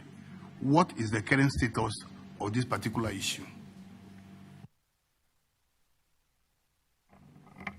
Honorable Chair, as you said, the validators were made to pay the amount and it's duly paid. Mr. Auditor, is that true? Has that been done accordingly? Yes, Honorable Chair, the amount has been recovered. Thank you, Mr. Chairman. All right, thank you. The next one is on paragraph 1863, and it's on an earned salary of 6,152. What has happened to this amount? Honorable Chair, please, it has been recovered and paid appropriately to the authorities concerned. Auditors, can you confirm? Yes, Honorable Chair, we can confirm that. Now, thank you very much. Mr. Chair, let me just add, just for emphasis, we are not joking with this on N and all that. Once you validate, you carry the cross. We are very clear on that. You pay. They have some excuse. For example, someone has a jurisdiction, let's say he has a jurisdiction of, say, Offenso and, say, Techiman. And he will have an excuse that, oh, because Techiman is far from Offenso, before I got to know, the month has ended. I said, no, that's your headache to carry. You don't validate if you are not sure. Once you did the validation, you pay the penalty. So that's why we've been able to retrieve all from those who validated. If somebody is dead and you give the money, we are not going to be running after the deceased family. You, the one who validated, will have to suffer the consequences. Because if in the security service, you can allow this to happen, then that means there will be complete chaos. So we are very firm and will continue to hold the line and make sure that this nature of infractions do not happen. If it will happen, it should happen somewhere, but not within the security services. Thank you so much, sir. Thank you very much, Honorable Minister, and your team. You have done very well over here, answered all the questions. You are duly discharged. Sorry, Honorable Minister, there are a few public interest questions that have been brought to my attention that I believe that the people of Ghana are waiting for one of the wonderful ministers we have in this country to help your agency answer. Yes. Oh no, today it's clear. It's been shown that Minister, you're on top of what you do, and I'm happy that. Madam Chair, I beg you, if you could let me. Yes. This is my personal, view of things, that you're on top of what you do, and I'm very happy with not just the submissions that you have made, but you are looking into the future, moving forward, what you intend to do to help curb some of these infractions. I'm happy with one, the digitalization of the whole process, so that it will go a long way to reduce human interventions. And usually when human interventions are reduced, there's efficiency and things get better. And so I'm happy with that. I'm also happy to hear that the feeding for the prison inmates have been increased from 1 CD, 80 pesos, to 5 CDs. I'm happy because in this country, we are one people, irrespective of where you find yourself. Whether you're a prisoner or you're a child enjoying free SHS, we are one people, and as such, we should all look to the interest of our citizens. So I'm happy that this is going to be done and it's going to be reflected in the next budget. There are two things. Ghana Immigration Service. Your people are saying that whenever they are sick or they need some health intervention, they always have to come all the way from Accra. Those who are not within Accra, they always will have to come all the way from wherever they are to Accra to enjoy these services. When it comes to endorsements of loans and all these things, they always will have to come from wherever they find themselves in the region to Accra. But I believe that we have offices and command centers in various places. With the improvements that your minister is talking about, it is time that I believe you set up offices in places that will be convenient for everybody, because everywhere, every part of this country is Ghana. So once they are somewhere, they should be able to enjoy the same benefits, the basic benefits that every person, be it in Accra or Kumasi or wherever, is enjoying. And so, Minister, I'll plead with you to work with the comptroller to make sure some of these little things that helps and boosts staff morale are put in place, so that we keep that huge distance that they have to come all the way to enjoy some of these benefits. And secondly, to the IGP, I want to know the process. Okay, let me put it this way.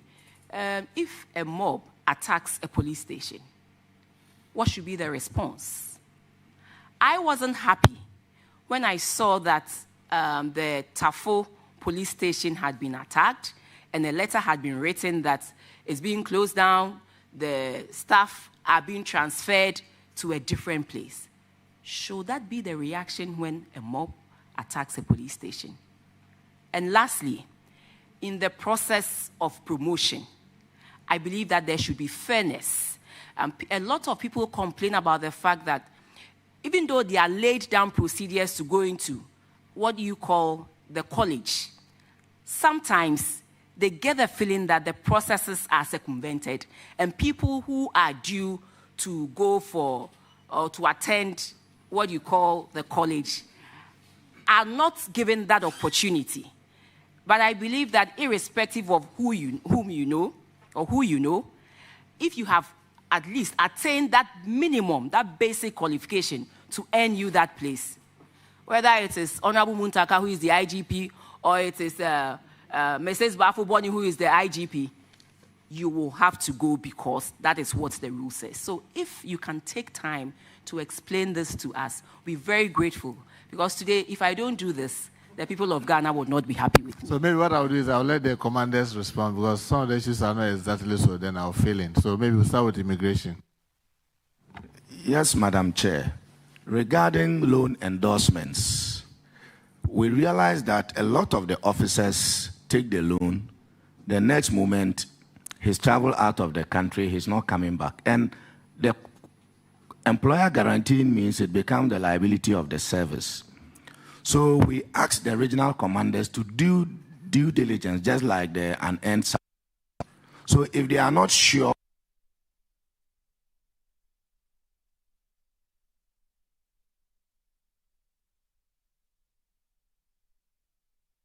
on the loans, with those ones, the regional commanders can do.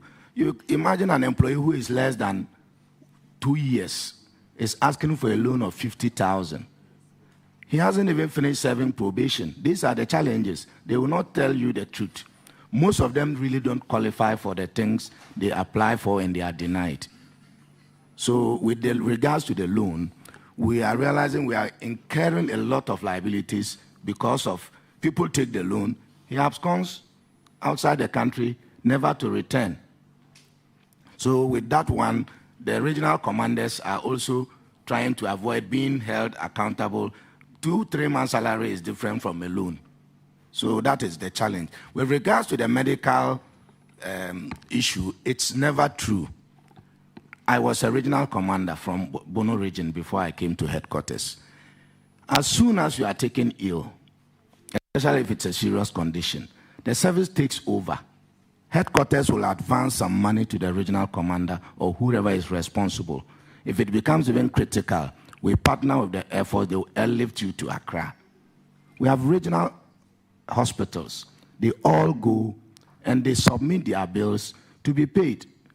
And this Do you is where hospitals around or all the regional hospitals, you can attend any of the regional hospitals? you go and submit the bill. These officers will harass us for their rent allowance, which is 300 Ghana. When we tell them, let's put that money into a fund and take care of everyone, no, they are up in arms. In reality, if I give you the 300 Ghana, I'm done with you. But we've gone beyond that. If we knew, we would have brought you bills. We pay officers' bills to the tune of 100, 200,000 plus.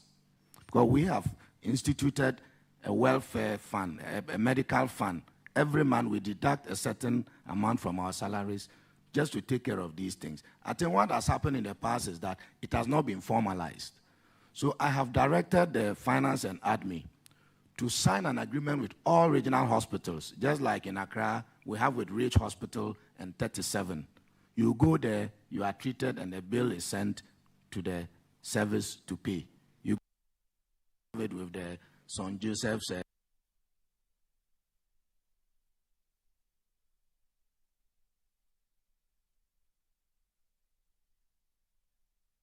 But I've actually tasked her to sign an agreement with, and I think our training school at Chebi, we have already done that with the Chebi Government Hospital because it's a training facility. So it is not true that they have to come all the way to Accra, no. bit that you said, you've asked that they formalize the agreements between the regional hospitals so that when they go there, their bills are brought to you, validated first, and then brought to you, because that is also important. You don't want a situation where you are saddled with so much that you tend to wonder if truly this is actually the bill coming from you. But I'm asking also, aren't they mandated to use their NHIA cards or to cover bills that NHIA does not cover? That is the challenge. Some of them are very stubborn. We even wanted a situation whereby we could procure the NIA card compulsorily from their 300 Ghana medical allowance. They will go to all manner of media houses and peddle lies. So we give them the option. But it's mandatory for every officer to have an NIA card. But most of them will not renew it. That is the challenge. Because they think that when it gets critical, the service will take over. Well, Madam, maybe before the IGP comes on the immigration, just to fill in, one of, like he rightly said about the loans, one of the things that I've been suggesting to them is that, well, we can let people take the loan and the regional commanders be reassured that don't let it be so stressful, but understand that we'll put you on the stop list. So the moment you take a loan, we'll put you on the stop list to say that you are the type who cannot travel. Then they say that it's abusive. So you want to eat your cake and have it. No, we'll let you take the loan, because what we normally realize is that officers who have done something and they've gotten some school or they've gotten some opportunity to travel, they are those who quickly go in for a loan and use the service as guarantee. Then before you realize, the next moment, the person has left, then he will write that he's quitting the service. So we said, fine, it will be easier. We'll let you take the loan at the regional level. Let the commander just allow you to take it, but immediately we'll put you on the stop list. With regards to the health, listen, I've been talking to the comptroller. I'm thinking that instead of us to wait for them to sometimes fall sick and then we'll foot all this bill, why are we not going to put it as part of our budget line? That we will ensure that you have an health insurance that is working. So that at least the top is what we're struggling with, the additional. But at least health insurance takes care of the core.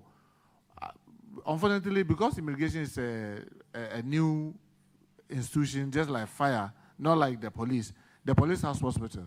But the major challenge we even have now is that with the police hospital, I keep telling them that we are in the same agency. Why are we still acting and behaving in silos? If there's a police hospital, all the services should be able to attend and be given the same courtesies like the police officers, so that we equip the police officers. Instead of wanting, police also want to build hospital across all the system region. Immigration wants to build hospital across the system region. Fire wants to do it. Then where we do not have police hospital, we can say maybe this fire hospital. Then another place will build immigration, then prison. But they are working together and making sure they are taking care of themselves. But the challenge, as you may know, as we speak, the police hospital in Kumasi was commissioned by me. The Tamale Police Hospital is ready for commission. We don't have staff to man it. And we need to recruit doctors, nurses, and what have you to man it. But the usual thing, waiting for financial clearance from finance minister to be able to do that. So the facilities are there, but we don't have the men to man it. So we are hoping that when we get there, because at least the police have some the country working together, all the services to be able to go there, having the health insurance card. The additional one, we'll be able to work it out because we are in the same ministry. So we are trying to put up the best modalities to see how we'll take good care of them whilst they are serving the country. But I sincerely believe we should be able to do this. Even the police that we have the police hospitals, let's make sure that we have the health insurance card for them so that we are only burdened with the additional funding beyond what the National Health Insurance can do. Thank you, Madam. So now maybe IGP want to comment about Honorable Minister, I want to use this forum to tell members of the public that we all have to condemn the acts of irate youths always attacking police stations. There's a community in this country where we have one police station, which is a divisional headquarters being built by government. And then we have another that is the district headquarters being built by the locals themselves. When they were going to attack, they went to the building that was built by the government, they burned the building down. They came to their local building, and somebody said, no, this way it was the MP who built it, so let us not touch it. So they didn't touch it.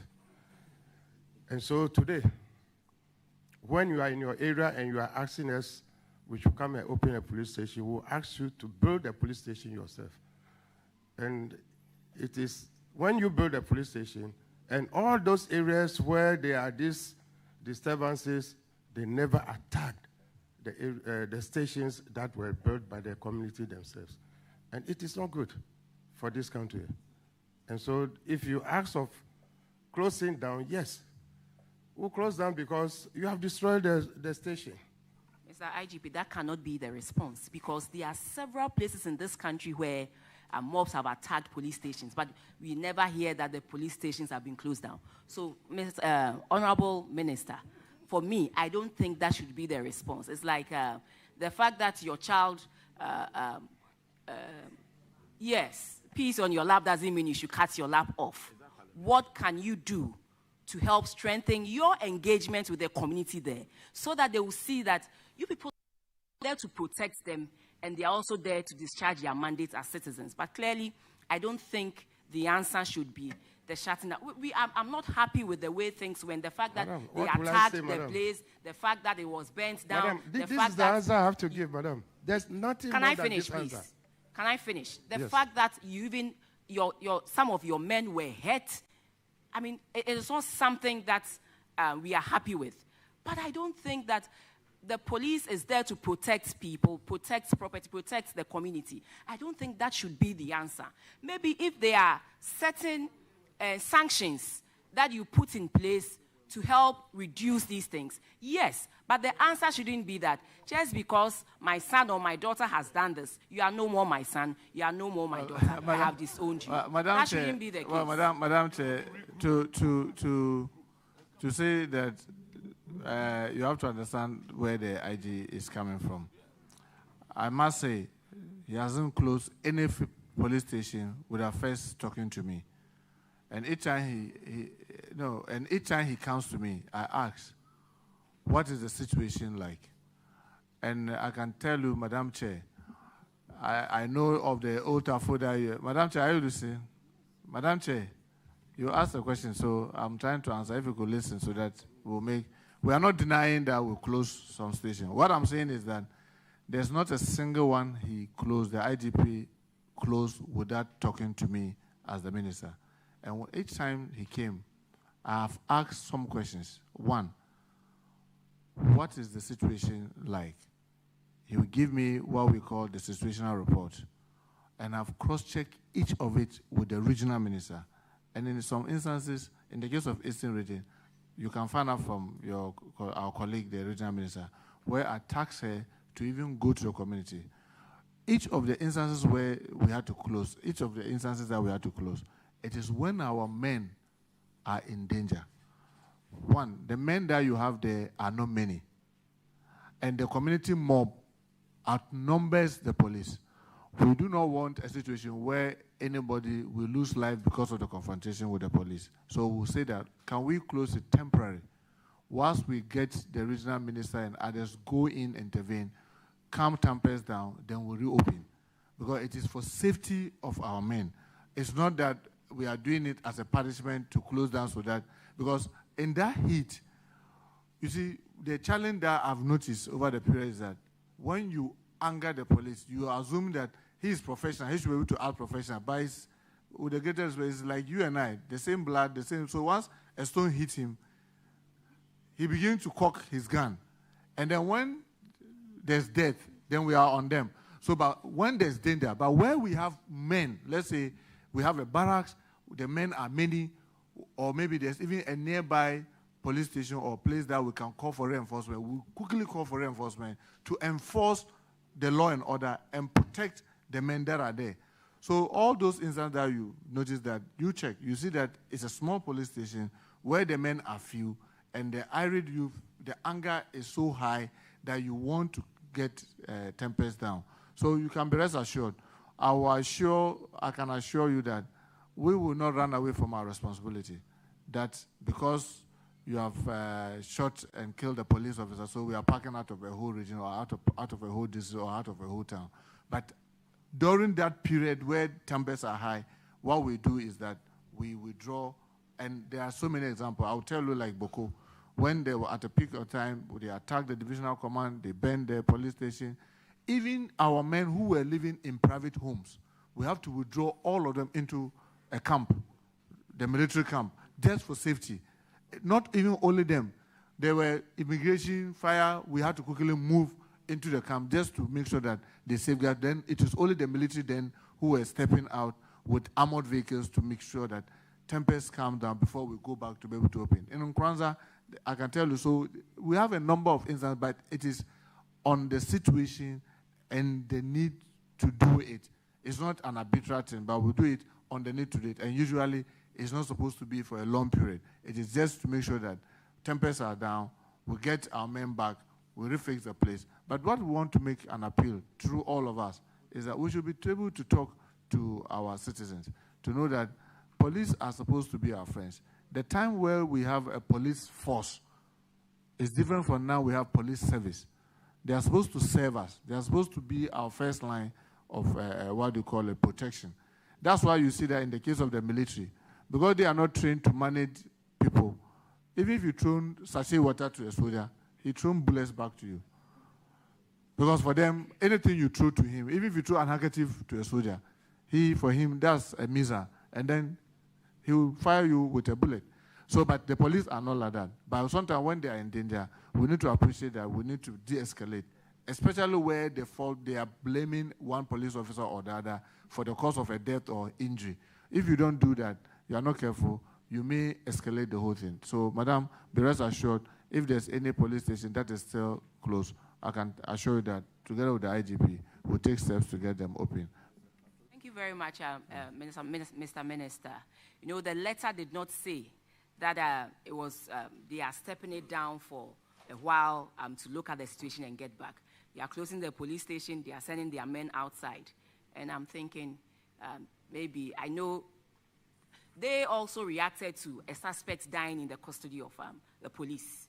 And so that is why. But these two wrongs will not bring the person obviously back. But so we should find how we can engage more. The police can engage more in community. I don't think that people will just go out of their way to burn down police stations that have been built by governments. It is not the case, and it is not intentional that they will leave that of the police station built by the MP and then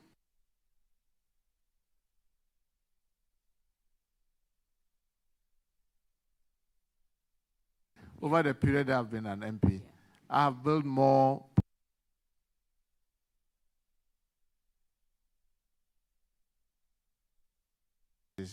which is at the airport now. You go to Aswansi, we built one in Boban, we built one in Pakoso and Asoko Mompong, which was done privately. And I can tell you there have been instances where, I think the one in Aswansi proper now, where there was an infraction. When they wanted to do like they had done to the airport police station before, the same member said, no, this one was built by our MPO. So, I mean, what the IG is saying is a fact. Minister, but what we are saying is that whether it is being it's all built, about engagement. Yes, I agree with you. So if you engage closely with them, they will cherish you and they will make sure they work hand in hand with you. So maybe let us engage more with the citizens. In fact, it's the reason why we are trying to even understand where they are coming from. But I also am speaking as a citizen of this country that we need that protection. And so for any reason, if one wrong has been done, it doesn't mean that you should pull away well your noted, services. Madam Chair. So the second one to do with the college attendance, I'll be grateful if I can. Yes, I mean, IG will try, but I will also add up when he's done about the recruitment into the college, even the promotion. Honorable Chair, for the college, there's no let's say there's no exercise going now for people to go to college, and that one will be done later. Really, those things happened in the past, and then when I resumed office, I did all within my powers to make sure that we correct all those anomalies about promotions. So those anomalies were sent to the police council, and then they were approved. And so personnel who were far behind in their ranks 4 years, 5 years, 6, 8 years, and they were not promoted. They have also been given those promotions. And so preparation to go to police academy, nothing is going on as at now. And so those complaints cannot happen at this time of the period. Thank you very much. Well, Madam Chair, like the IG rightly had taken steps when we came.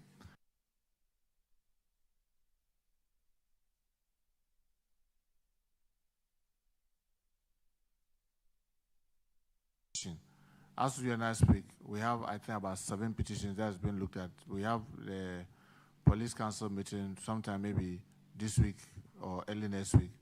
Those ones will even be looked at. Then about the college. Look, you have to be chief inspector before you can get to college. At a point in time, you have more chief inspectors than the space can take. So you have to introduce an entrance exams. And then some will fail, some will pass. Even the passing, let's assume if you set 50% for passing, and I'm learning from the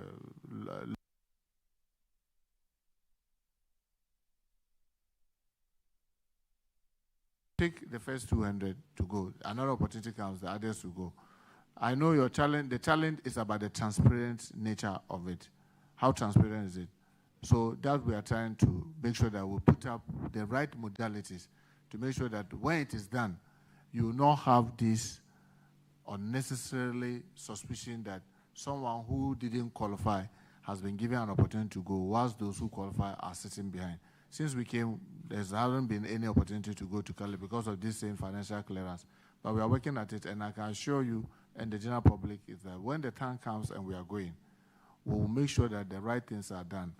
And those who sincerely and genuinely have the opportunity to go will have the opportunity to go. You know, in the past, we've seen people where, as they themselves said, you have to be chief inspector before you go. Somebody is an inspector and he's made to go ahead of people who are chief inspectors. I can assure you that will not happen under our watch. We'll make sure that the right thing is done. Even the chief inspectors, some is a chief inspector, but he doesn't even have a diploma or a degree. You can't go ahead of somebody who has maybe his degree and a master's. You have to write the entrance exam. So we'll make sure that those things are properly done. With regards to the promotion, Madam Chair, I'm very clear on my mind.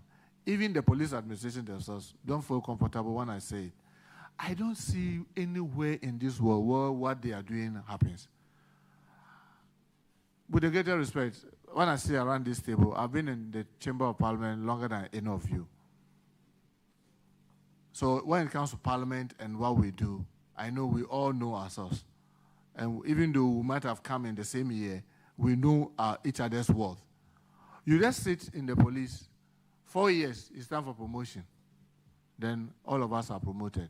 4 years is another time for promotion. Then all of us are promoted. What is the incentive for hard work? There will be no incentive for anybody to work hard because, as we all know, the harder you work, the more you are likely to have service issues. Because you are working very hard, you make some mistake here, then they will query you, you make that mistake a little there. It is the one who goes to fetch water that breaks the pot. So I don't want any infraction, so I'll fold my hand and just be lying down, and then 4 years come, I get promoted. You, the one who's been working very hard, sometimes you get queries and other things. Because of those queries, you are lagging behind. Because when they come and check your file, oh, the other time you did this, so because of that, yours is going to be delayed. He has lied low, or she has lied low, 4 years count. The last police council, I tabled and insisted that we need to review the regulation. I think that for us to have a very efficient service, whether police, immigration, fire, prisons, it must be anchored on 3 things. 1, the attitude of the service person. 2, the skills that you have. And 3, the knowledge. And the skills can only be gotten only through periodic training. So you should, in my view, you should not just get promoted when you've not gone through certain regimental training. I'm sorry to say, we have police officers today. If you take them to the police range for firing, Madam Chair, they will piece on themselves. Yet they are walking around every 4 years, promote me, promote me. Another thing, someone counts as a professional. Madam, you are a professional. You are a professional, chartered accountant. You join a service. And then before you realize you want to be promoted to even come in the police, to be commissioner of police, that is wrong. It doesn't happen anywhere. Because you are a professional, you have a limit where you go. For you to become a commissioner means that you can be an IGP. You should be an operational person. Someone comes as a PR. Then before you realize, he will take the PR, he doesn't go anywhere, he hasn't been anything, he hasn't done anything significant. Tomorrow, he's COP. And once he's COP, he starts knocking at politicians' door, I want to be IGP. I'm sorry to say, I give this example. Madam Chair, I know an immigration officer, when we first came, that he is so NDC that he's a superintendent of immigration. He went to tell the corridors of government that he should be made the Comptroller General. But they don't know, myself, until I became the Interior Minister, I didn't know their nomenclature very well. Then the thing was forwarded to me. I look at it, I said, I don't want to believe that this is true. So I called the immigration, the Comptroller. Can you check your system, this person, what is his rank? He confirmed what I've seen on the paper. I quickly took my vehicle straight to the corridors of power. I said, this CV, do you know what it means? From superintendent, you go to chief superintendent. From chief superintendent to assistant commissioner. From assistant commissioner to deputy commissioner, before you get to the top. And this one, because he's NDC, he wants to be picked from this middle to go and head the place. And do you know the funny thing? When he was recruited as a driver. How do we just want to do politics and destroy the institution that we have? So some of the new measures that the new government is trying to implement in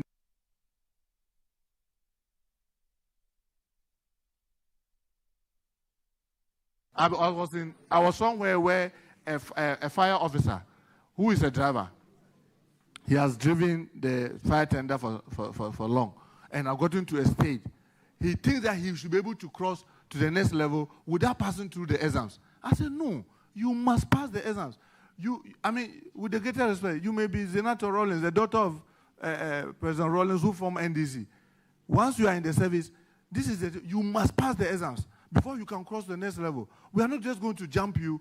But in the past they've done it. I said, if people have done in the past wrong thing, honestly, I'm not going to sit and supervise the wrong thing being done. So you can be rest assured, when it comes to the promotion, we'll be very mindful, and it will interest you to know.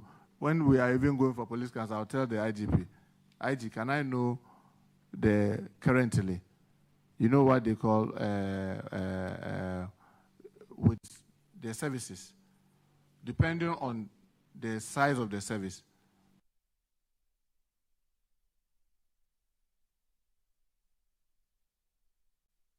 DCOPs should you have? How many DCOPs should you have? So if you are coming for promotion, I will look.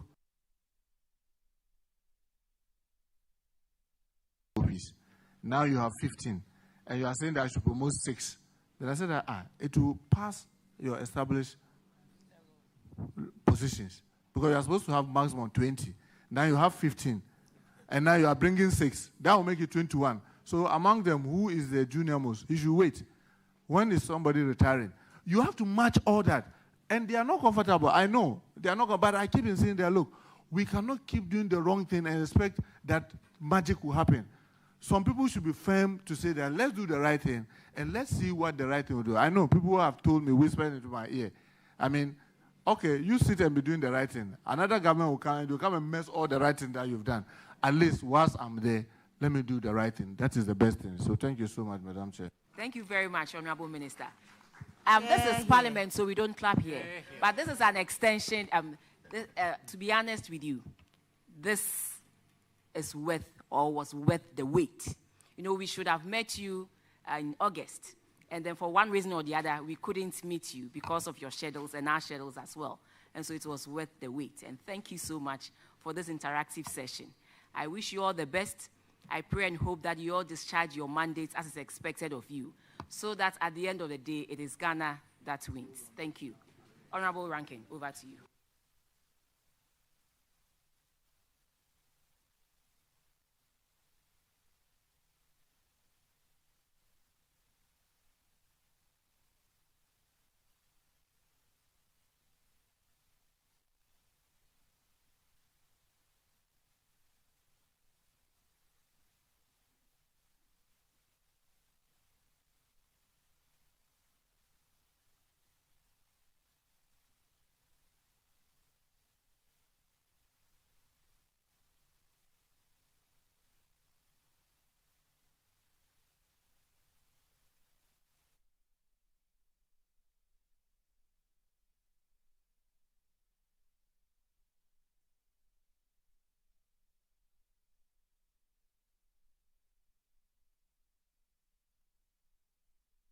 heads of the various security agencies who are under the purview or the mandate of the Interior Ministry appearing before the Public Accounts Committee of Parliament in the company of the Sector Minister Alhaji Mohammed Muntaka Mubarak to answer to questions as cited as infractions in the Auditor General's report.